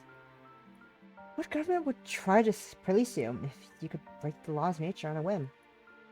だからこそみんな魔術師に対して慎重になるんだろうね。異質なものを恐れるのは人の常だもん。 I guess that's why people get so cautious around mages, though. People feel what's different.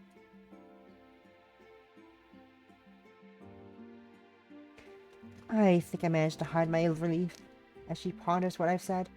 At least she doesn't seem to think too badly of mages in general, which is more than can be said for many.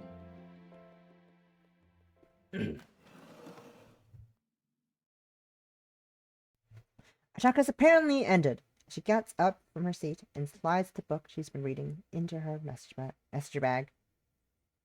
もう帰るの？ Heading home? 疲れすぎないうちに帰らなきゃ。今日も長居させてくれてありがとう。I should head back before I get too tired. Thank you again for letting me stay so long. いつでも大歓迎。広い図書館で一人きり、延々と本を片付け続けるだけなんて寂しいもん。My pleasure. Endlessly stacking books in this big building all by myself gets a little lonely.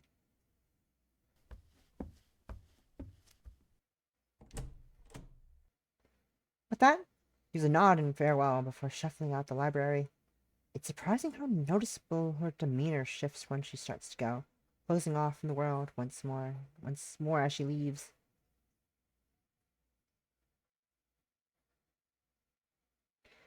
I try to focus on finishing up my work for the day. The image sticks in my mind like grit between my teeth. I wonder what Honoka would be like if I'd met her before her loss.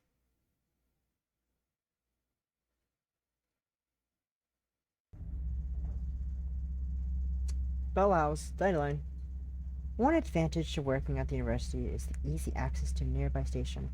With a short train ride practically dropping me off in front of Titania's downtown bar, after the now familiar elevator ride, it's only a few steps to go on. Oh my eyes, I'm blinded.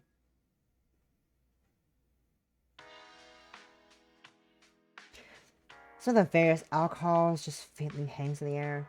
Dim lights play on the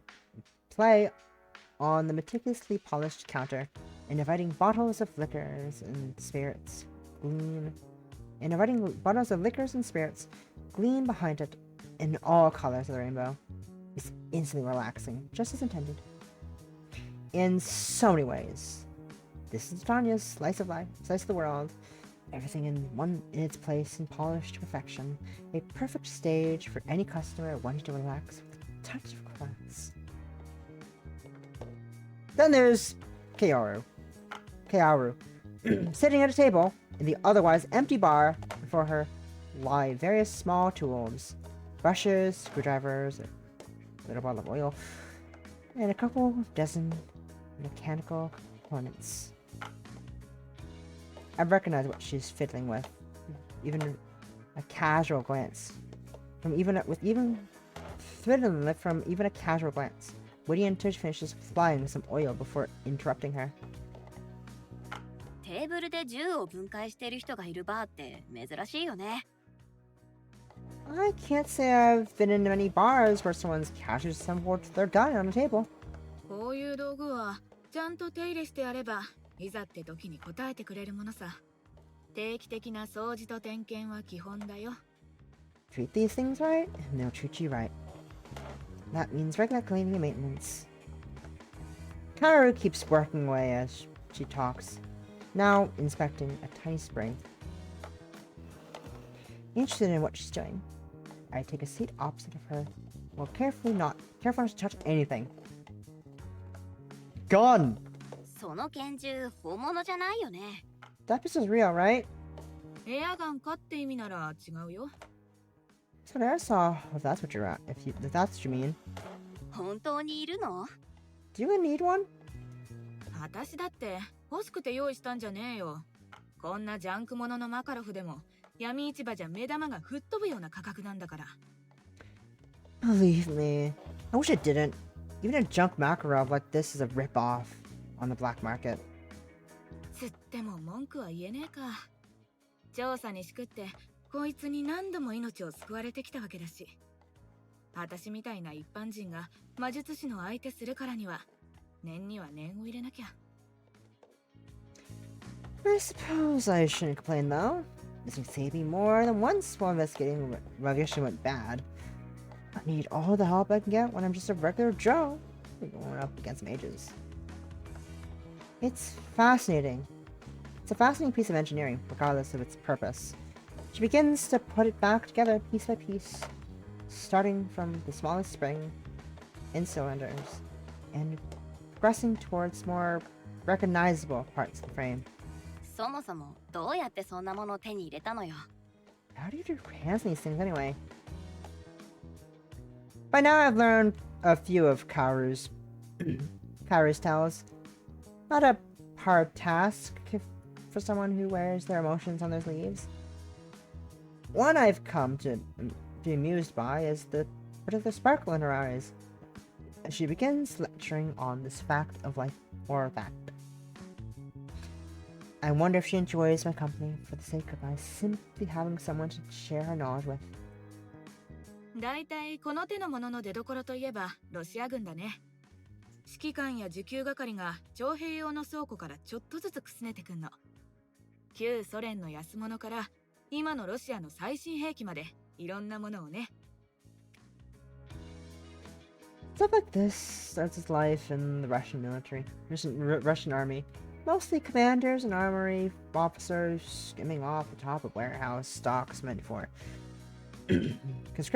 conscripts from cheap ex-Soviet stockpiles to modern Russian arms. それを密輸業者が駐屯地や倉庫で買い取って東ロシアから稚内北部まで運ぶ。稚内までは船で4時間くらいで天気がいいと海岸からロシアが見えるらしいよ。Smugglers buy it up from the garrison and warehouse, then ship them from eastern Russia over to Wakkanai, Wakkanai up north. Just a 4-hour boat trip, but you can see Russia from the shores in a clear day. で、日本に持ち込めたら仲介人ってやつを見つけてそこから買えばいい。ざっとこういう流れだね。Once you arrive in Japan, once it arrives in Japan, find some yourself fixer and you get your hands on whatever comes over. That's how it works. えらくあっさり言うんだね。 You make it sound easy. 映画じゃもっと派手で危険なミッションに見えるよな。でも実際は地味なもんさ。金を払って車のトランクからトランクへ移すだけだもん。中古の家具を買う方がよっぽど面倒。Movies make it look so glamorous and risky, huh? Honestly, it's the most mundane stuff. You hand over some cash and it goes from one car's trunk to another. And add some more trouble buying secondhand furniture. Picks up the side of the barrel and begins to clean it with a small brush. She's not the most gentle of people, but shows such care in handling the precise and intricate pieces. Before continuing on, she gives a quick blow out before closing an eye and peering down the cylinder. そりゃあアメリカで売られてるような最高級品とは物が違うけど、弾はどこ製なんて気にしねえしな。Sure, you may not be able to get your hands on the top shelf stuff they sell in America, but a bullet doesn't care where it comes from. With that, he slides it into its spring. And completes the mechanism for the rack. At least, I think that's what it's called. It's strange. I feel more at ease lounging about watching Kaoru putting together a weapon than I am at the library. Then again, this isn't the first time I've been around such things. As the door swings open, the two of us give a casual glance at the tall figure which steps through. This must be the first time I've seen Titania late for anything. あれ？遅いじゃん。渋滞してたの？ Oh hey! Got into traffic? 雪道でスピードを出しすぎたバカがまた事故を起こした。二人ともご苦労。 Yet another accident from some stupid idiots driving too fast in the snow. Even you two. Just a casual glance at us before continuing on her way behind the counter, entirely unbothered by the weapon at Kaoru, slowly reassembling. カオル、カクテル作りの講座を受けるよう覚えておけ。安い講座を見つけた。せっかくだし、お前もバーで働くといい。Kaoru, remind me to send you a mixology course. Send you on a mixology course. Someone come up cheap. Might as well make you useful behind the bar. 何何それ。前にカクテル作ってやったじゃん。What do you mean? I've mixed drinks for you before. I've mixed drinks for you before. そうとも。だからこそ講座を受けさせるんだ。Exactly. That's what I'm sending you.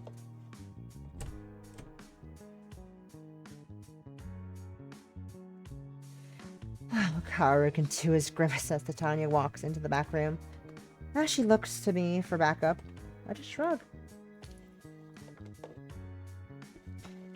It isn't long before Titania reemerges from after hanging up her coat, her tinkering companion, in return to fastening the screw on the back of the grip. 客に見られる前におもちゃを片付けろ。警察に嗅ぎ回られるのはごめんだ。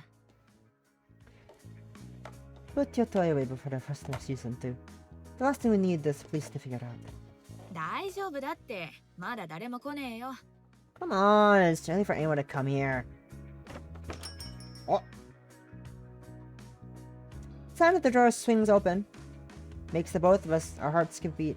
Karu's scooping the pistol into the small of her back is an astonishingly quick move. Thankfully, the tired-looking sailor man doesn't notice the gun disappearing behind her parka as he takes the seat at the bar. すみません。営業前で迷惑かだ。 Excuse me. I hope I'm not too early. いいえ、とんでもない。今日は何になさいますか？ What's it all, sir? What can I get for you this evening? Hunched over as much annoyance as recovering from the surprise, Kyra's left to quietly simmer. タチアナに正論言われるとなんかムカつく。I hate it when she's right.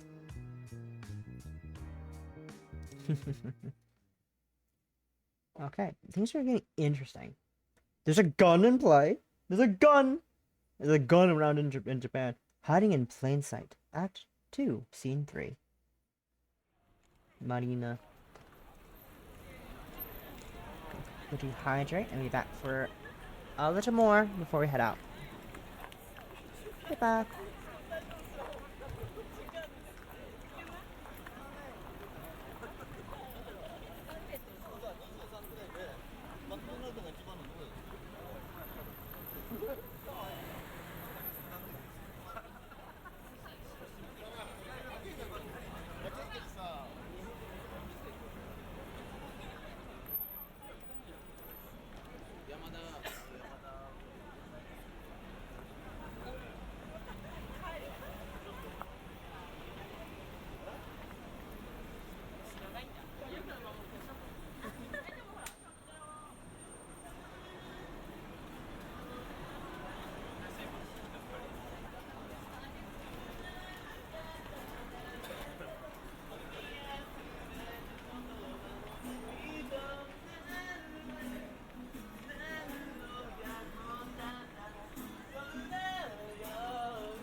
And I'm back. Alright.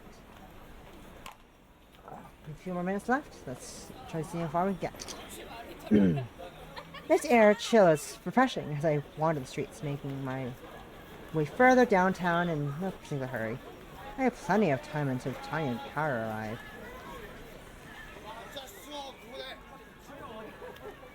Rude much? Patrons slurp noodles at ramen restaurants as I pass. While tourists compare cameras at an electronics store. Couples walk by holding bags, bulging with goods.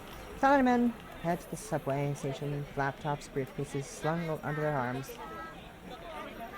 It's a sight I've seen so many times in so many different places. The fashions, languages, smells, and such may be different, but the friends, families, and lovers are all the same. It's funny how alike humans are, no matter how far from each other they may be. My steps slow to stop There's one particular person among them all catching my eye. A scuffed-looking teenager stands before a claw machine outside the entrance. Tufts of hair curling about his cap. People divert around the boy as he focuses on his task, backpack jutting out behind him. One hand rests on the machine's stick, with the other gently touches the glass. His brown eyes stare intently at his aquarium. A cheap-made teddy bear. A perfectly ordinary sight. One I'd have strolled right by any other day, much like the people walking by him. Yet I stopped dead in the street, as one small detail catches my eye. The toy moving inside isn't hanging from the crane, but floating. Looking back at the concentrated boy, it clicks as to why. He's a mage. His narrowed eyes have begun to glow a beautiful deep blue, unnoticed by anyone else.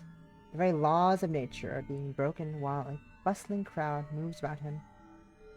Goes to show that sometimes you just have to act like you belong. As people walk and shuffle around at me, the scuffed teenager pauses and turns in my direction. It's only now that I notice I've been staring. His face full of alarm, he takes a cautious step back before suddenly darting off down the road. I don't bother saying anything as he runs. The odd person he bumps into grumbling in consternation. Consternation, what a word. Then, everything returns to normal. The normal hum of the busy streets resumes as if the episode had never happened. So, I begin to walk and join the crowd once more. As I pass by the game center, however, I notice something. あれぬいぐるみが落ちてる。 Huh. The teddy bear fell into the chute. Yoink. Mine now. Leaning against the straight railing, I'd idly watch people coming and going before me. The others should be here any minute now, so people watching will do to pass the time. Then I suggested I visit this izakaya after mentioning how old it is. Kaoru, of course, using the opportunity for a group outing. I'm hardly one to say no to that. I'm just glad to have an escape from my situation with Honoka. Speaking of Honoka, from the corner of my eye, I noticed someone stopping by as they walk up. As to see them. Hi, Honoka. Oh! This is bad. Thinking on my feet, I say hello to Honoka and give a disarming smile. Even as I do, I quickly look over her shoulders to make sure neither of the others are walking up. こんばんは。 Hey! こんばんは。 Good evening. He's a small bow, but I can tell this is a conversation she'd rather not have.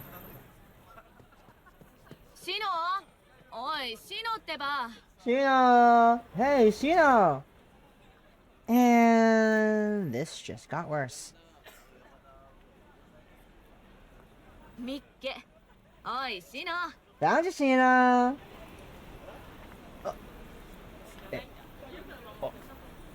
As she comes to an abrupt halt, my eyes peer over to her shoulder. I'm surprised Tanya isn't with her. That's all the better. Gears in my head begin to turn. Maybe this is a conversation Honoka should have. 邪魔してごめんなさい。もう行くね。 Sorry, I should be going. そんなことないよ。ちょうどよかった。 No, this is good. ほのかちゃん、こっちは友達のカオル。 Honoka, meet my friend Kaoru. あ、どうも。 Hey! Just clearly put off by Honoka, now knowing her real name. But I don't trust Kaoru to keep her story straight if I gave her an alias. 浅川ほのかです。よろしく。 Nice to meet you. I'm Honoka Asakawa. 私が勤めてる大学の学生なんだ。自己紹介も済んだことだし、店に入ろっか。It's different from school where I work. Now that we're all introduced, shall we go in? Sorry? カオルとそこの居酒屋に行く約束してんの。ほのかちゃんもおいでよ。多い方が楽しいし。ね。Kara and I were going to try this bar. You should come with us. The more the merrier, right? As expected, she mumbles a half-hearted acceptance. I put her in a position where it's harder to reject than accept this. じゃあ、お邪魔しようかな。Sure. Yeah, let's go. Ha ha ha ha ha.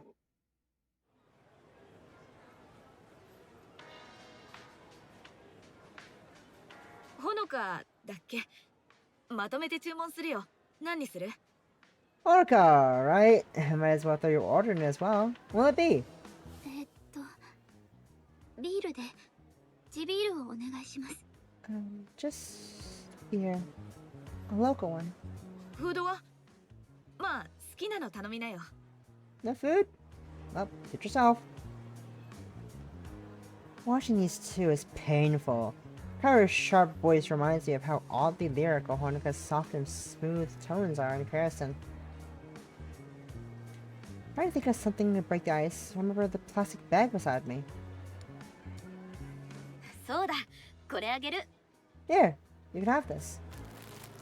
Pass the game center bag over the table with a smile. Honoka reflexively takes it before looking inside and plucking the soft item out. クマのぬいぐるみ？ A teddy bear? 私、物に執着しないたちなの。手放す方が楽だもん。だから持ってて。I don't keep much stuff, so it's easier to give it away. You can keep it. 何をその顔。 What's that face supposed to mean? 私にはぬいぐるみが欲しいか聞かねえんだな。 Never asked if I wanted a teddy bear. ゲームセンターはその通りのすぐ先。無駄遣いしたいなら行ってきなよ。 The game machine is just up the street. Go dump some of your cash in the one. その言い方、誰かさんそっくり。 You sound way too like you sound way too much like someone else. A waitress skittering up and politely sets our beers on the table before us, taking off the caps before heading off to another table.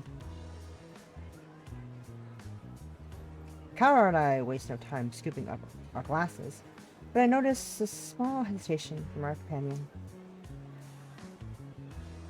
The way she gingerly sips at her beer, in contrast to Kara's gleeful swig, shows she's not used to drinking at all. I quickly start on my own to stop myself from staring at her.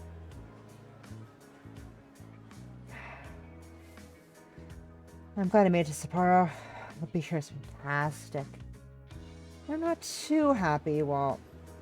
I'm not too hoppy. While I'm still having a rich taste that pushes it past the usual mass-market beers I've had a good few in my time. But this really is one of the best. My delight in the local specialties is interrupted by Karu making a pointed comment. へえ、かわいい人だね。 Oh, she's cute! Eh? My interest peaked, I followed Karu's gaze to the phone. Honoka is plucked out. I can only snatch the briefest glimpse of what's on the screen. A lady with white hair, and possibly Honoka herself, before she pulls it away in a panic. ごめんごめん、つい気になってさ。 Sorry about that. Girls got the better of me.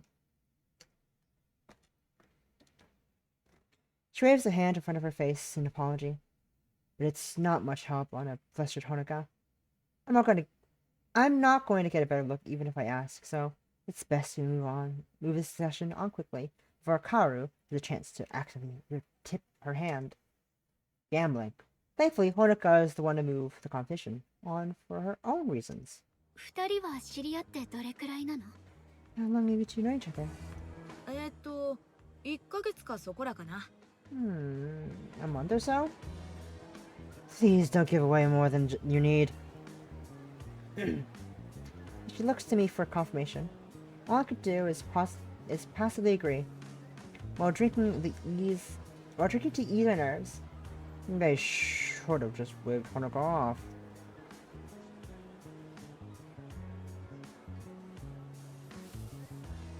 Pulling Kaoru into competition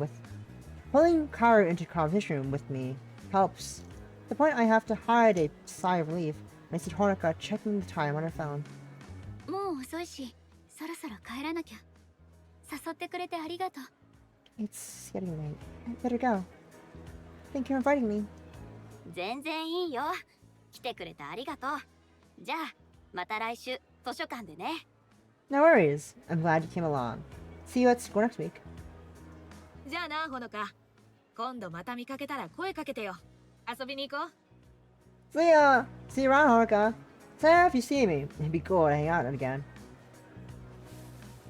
With that, she shuffles out of seat and grabs her coat. お会計はAbout paying? ああ、気にしないで。私が誘ったんだし、これくらい出すよ。It's fine, don't worry. I can swing this much after dragging you along. ありがとう。Thank you.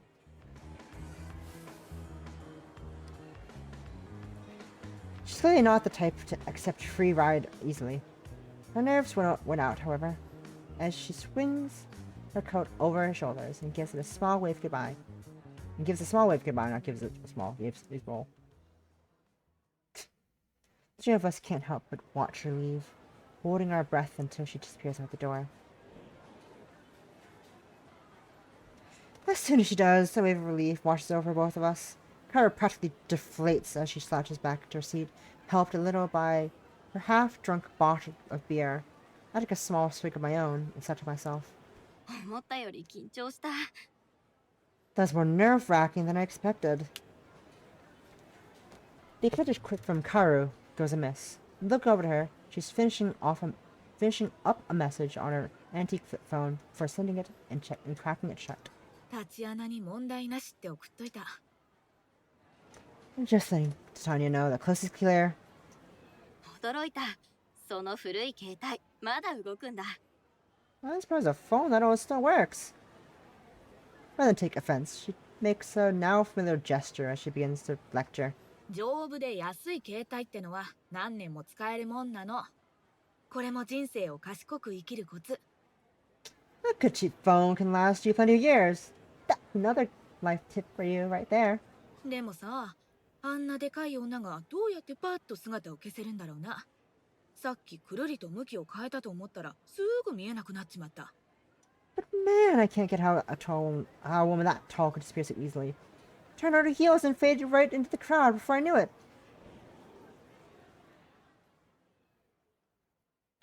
My gaze is taken by the same woman entering the izakaya. Her sweeping coat and self-assured demeanor, making her a dominating presence in any room she enters. A quick glance around shows her where we are. Wasting no time in starting up. 人口200万の都市でこうもたやすく総合できるとはな。A city of 2 million people, and we still practically collide. With a practice motion, as like every gesture of hers, she shrugs off her coat and folds it in her lap as she takes a seat. After scanning the table, her hand quickly swipes Kaoru's beer before the others can even react. もらうぞ。 Oh, I'll take that. おい。 Hey! 新しいのを注文してある。 I'll buy そ you れよ another. り In fact. Oh. 今ここでどんな魔術師も持ち得ない力を見せてやろう。ほんの一握りの人間しか持っていない力だ。 Right here and now, I'll show you a power greater than any mage can wield, something only a handful possess. つまり、今回の仕事のお目合わせに、ここの支払いを会社の経費で落としてやると言っている。好きなだけ注文するといい。To make up for this job, tonight's on the company credit card. Order what you want. Talk it up. to as a corporate expense. 待って、マジでいいの？ Wait, really? Carl lunges for the table. Lunges for the table. Only barely grabbing the screen before I get my hands on it. 私餃子 Dumplings. タチアナの気が変わる前にたっぷり頼んどこっと。 Dumplings. Want her bunch before she can change her mind. Plenty of grimaces, but managed to hold her tongue. That's さっきのかなり強引な手だったね。タチアナもいればよかったのに。really a one hell of a power move right there. You really should have seen it. からかわないでよ。 Stop teasing me. 本気だって。ほのかを直接私に紹介するんだもん。マジですごい判断力だよ。一歩間違えば大惨事じゃん。I mean it. You're introducing me to Honoka? You're as quick on your feet. You're quick on your feet. That could have been a disaster. お前に対する直感は正しかったというわけだな。よくやった、シノ。My intuition about you was right after all. Good work, Shino. I just shrug. Being good at hiding my intentions is a skill I'm practically proud of. で、タチアナの方はどうなんだよ。お姫様のこと調べてるんだろ？ So, what about you? I assume you've been doing some digging into our princess? Dania shrugs. 大した情報はなかった。SNS の類は高校卒業期に更新が止まっている。友達とのつながりも途絶えてしまったようだが、そもそも当時から特別仲がいい友達はいなかったようだ。There wasn't much to find. Her social media went dead after she graduated high school. Her circle of friends drifted apart, not that she seemed best of any of them. 友達は数人だけか。Some friends. Some それは friends. ごく当然のことだろう。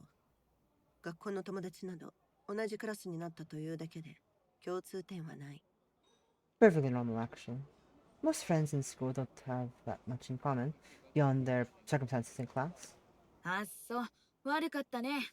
あんたの言う非公式な教育のせいにしといて。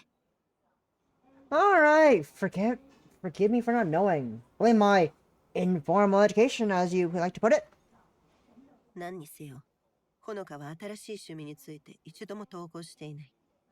血の魔法なんてものが広まれば大惨事になりかねない。ほのかに友達がいないことに感謝しよう。Either way, she never posted about her new hobby. Thank goodness for that. The last thing we need is word about blood magic getting around. そもそもさ、血の魔法ってなんだよ。タチアナと何年も組んでるのに、今回の仕事で初めて聞いたんだけど。What is blood magic anyway? Never heard of it before this job, even after all these years with you. 魔術師から魔術師へと口伝された噂程度のことしか分かっていないからな。どこでいつ生まれたものかも聞いた相手によって変わる。だが一つ言えることがある。血の魔法はそれが終わるべきだった場所から始まった。What's known about it's practically just rumor, told from mage to mage. Where it begins and when depends on who you ask. You could say the story begins where blood magic should have ended. あれが知られ始めたのはヨーロッパ封建時代の後期からルネサンス期だ。路地裏や秘密組織で触れていた者たちには無念だろうが、きっかけはカトリック教会だった。We started getting attention in Europe during the last Middle Age and into the Renaissance. Unfortunately, for those who were tinkering with in back alleys and secret societies, that attention was from the Catholic Church. 魔術師と教会の歴史はいろいろあったが、血の魔法を後世に残してはならないという点では一致していた。あれは単に禁止されただけではない。歴史から抹消されている。それほどに強力で危険な魔法だった。一般人の手に委ねるにはな。Mages and Turks have a troubled history. One thing we agree on that is that blood magic had to be stamped out. Not just banished, but purged from history itself. It was too powerful, too dangerous to leave in common people's hands.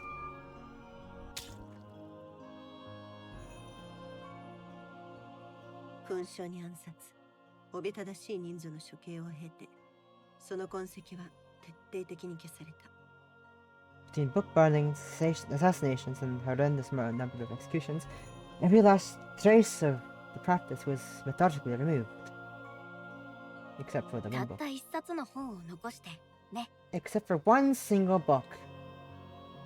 教会が恐れるのはわかるけどさ、なんで魔術師まで？あんたたちも潰そうと躍起になってんの？ I get the church having trouble with it. Having problems with it all. Why mages? Why are you so bent out of shape about it? 日本国内で他のどこよりも北海道に魔術師が多いのは、政府が開拓使を利用して私たちのような魔術師を東京という権力の中心から追いやったからだ。開拓中に何人か死んだところで渡りに船だっただろう。 The reason we have more mages here than anywhere else in Japan is because the government used the colonization of Hokkaido to force our kind well away from the center of power in Tokyo. And if you died during settlement, all the better. 日本だけではない。魔術師は世界中で迫害を受けてきた。私たちは何世代にもわたって暗黙の絆とも言うべきつながりを共有している。 It wasn't only Japan either. Mages have been persecuted the world over. We share an unspoken bond after generations of being ostracized at best and at worst. 長年にわたって迫害されてきた私たち魔術師と同等の力をポットでの者が手に入れたとしたら、その力がいかに無意味で恣意的なものだとしても不愉快だと言っておこう。 Let's say it rubs the wrong way if anyone could have our powers after all that. To think it was all so arbitrary and pointless. たく、魔術師ってやつはほんとひねくれてるよな。 Nothing about you mages is so cynical. Naktaku, no. もっと現実的な問題もある。噴書なんて情報統制は現代では通じない。今のご時世、情報がどう広まるか想像してみて。 Well, then there's the more practical problem. Book burning might have worked for controlling information back then, but imagine what would happen these days. The internet gives a solemn nod. もしほのかがあの本のページを写真に撮ってネットにアップロードでもしてみろ。 If Honoka had taken photos of the pages in that book of hers and uploaded them to the net, 大抵のものは狂人の落書きの類だと思うだろうが、物好きな者が一人や二人試せばどうなる。あっという間にウイルスのように広がり、血の魔法の実践は数十億人の知るところとなる。 most would have thought them crazy scribbles of a madman, but just one or two people confirming it worked would be all that'd take. All it'd take. Word would spread across the globe like a virus. The practice of blood magic, now known to billions. ほのかが手にしているのは世界を変える力だ。 Do you think the worship power Honoka has in her hands? でも、あの子は自分を囲った壁の先を見通せてない。ある意味、あの子が見えないことに感謝すべきかもね。 Yet she can't see the world past the walls around her. In a way, maybe she should be thankful she can't.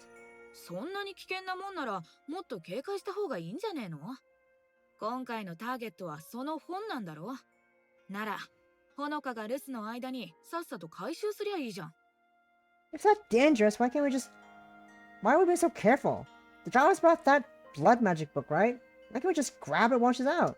依頼がその正反対だから困っているんだ。米原様が気にしているのはほのかの身の安全だ。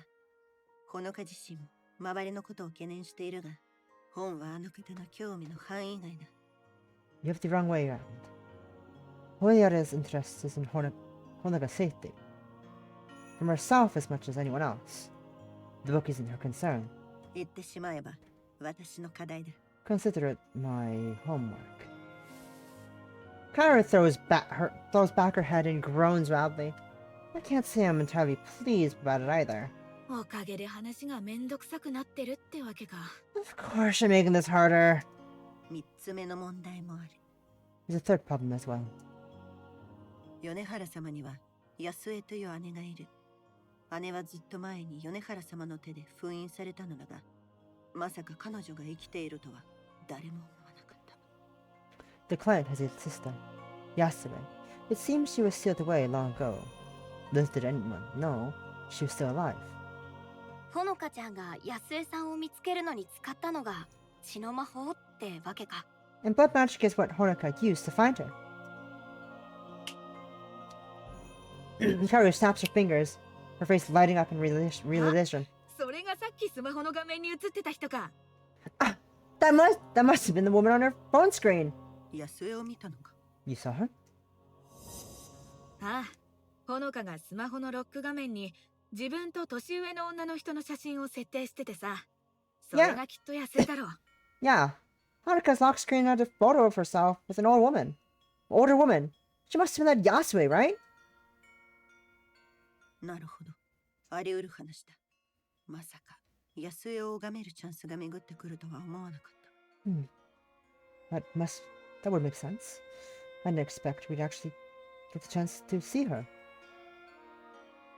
If I only managed to get a better look before she snatched up her phone. The idea does plant a seed in my mind, though, which I keep to myself. でもさ、なんで血の魔法みたいなめちゃくちゃなものを使い続けるんだろう。別にさ、ほのかは。 Why keep on using messed up stuff like blood magic to meet up? It's not like she's... As realization dawns on her, and on all of us, Hikaru's face scrunches up, as if a child encountering a bitter food. I can't say exactly it makes my day either. なんか私たち恋人の仲を引き裂こうとしてる悪者みたいだね。 Working to pull two levers apart makes me feel like the bad guy here.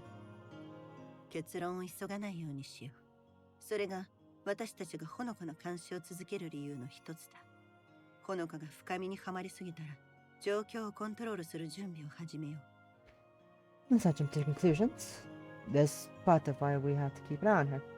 If Honoka gets too deep, we have to be prepared to take control of the situation. それに、安井の意図もわからない。あの魔術師が、それほどまでに長い間封印されていたのなら、どんな手を使ってでも解放されようとするだろう。 We don't know Yasui's motives right here, either. If that mage has been sealed away for so long, she'd do anything to escape.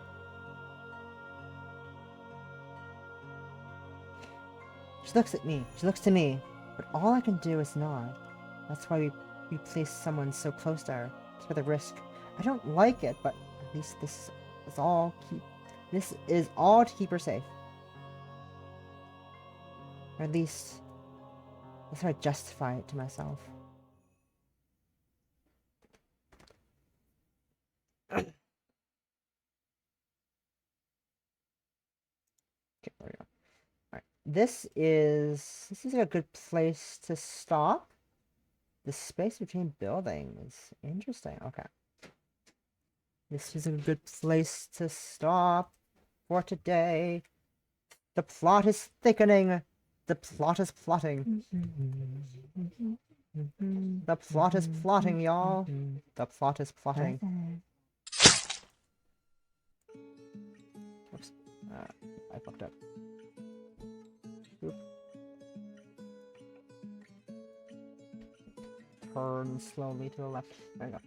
The plot is plotting! Interesting. Okay, this is getting really interesting. Okay.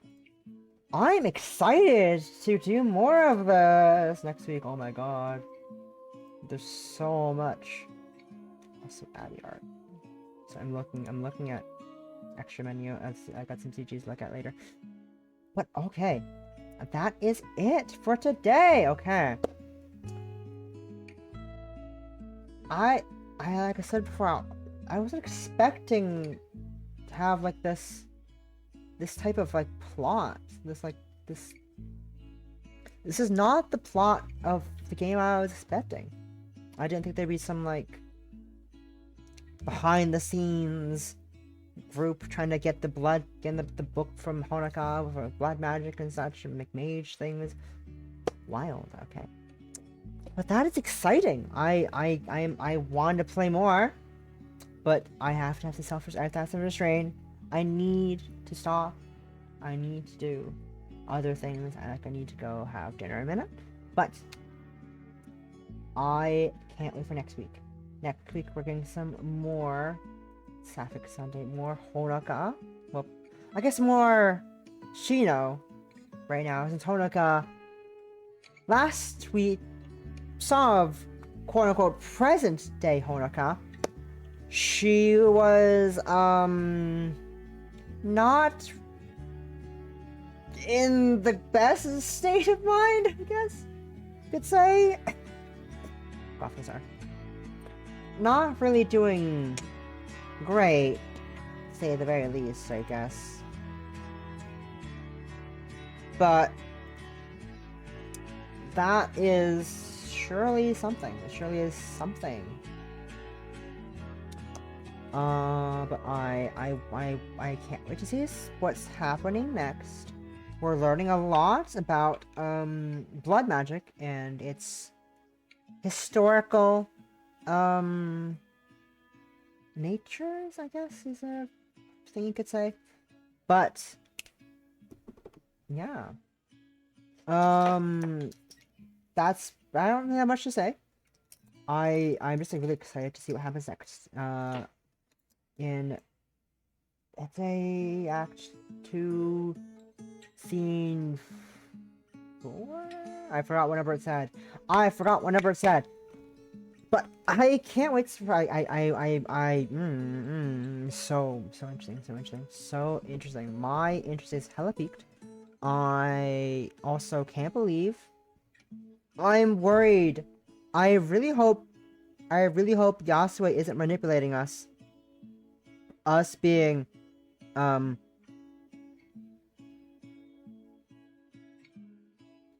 I'm just saying someone just started playing. Oh, okay.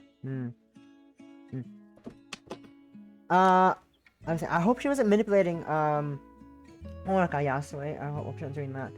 Because it would really fucking suck. But also, this is Dark Yuri.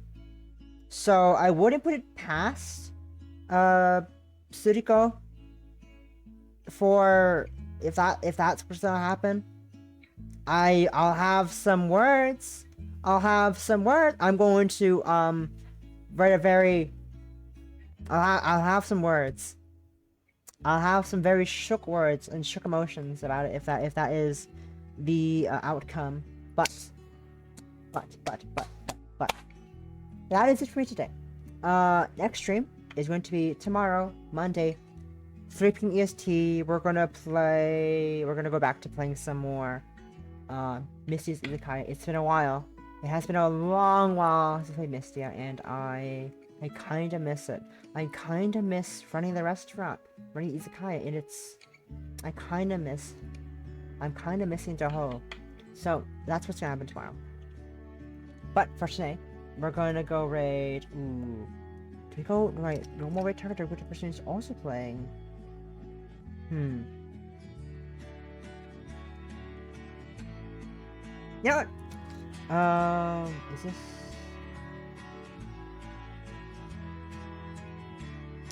Where are they? Where are they in the game? Sorry, I'm checking. Where are they in? I'm seeing someone else is streaming Tithe In Blood. I want to see where are they in the game.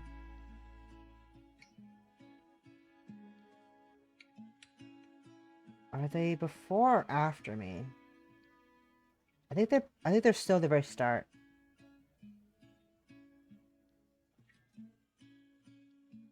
Okay, they're at the very start of they're like the first scene of the first act, scene 3 or whatever. So we're gonna say hi to this person. I don't know who they are at all.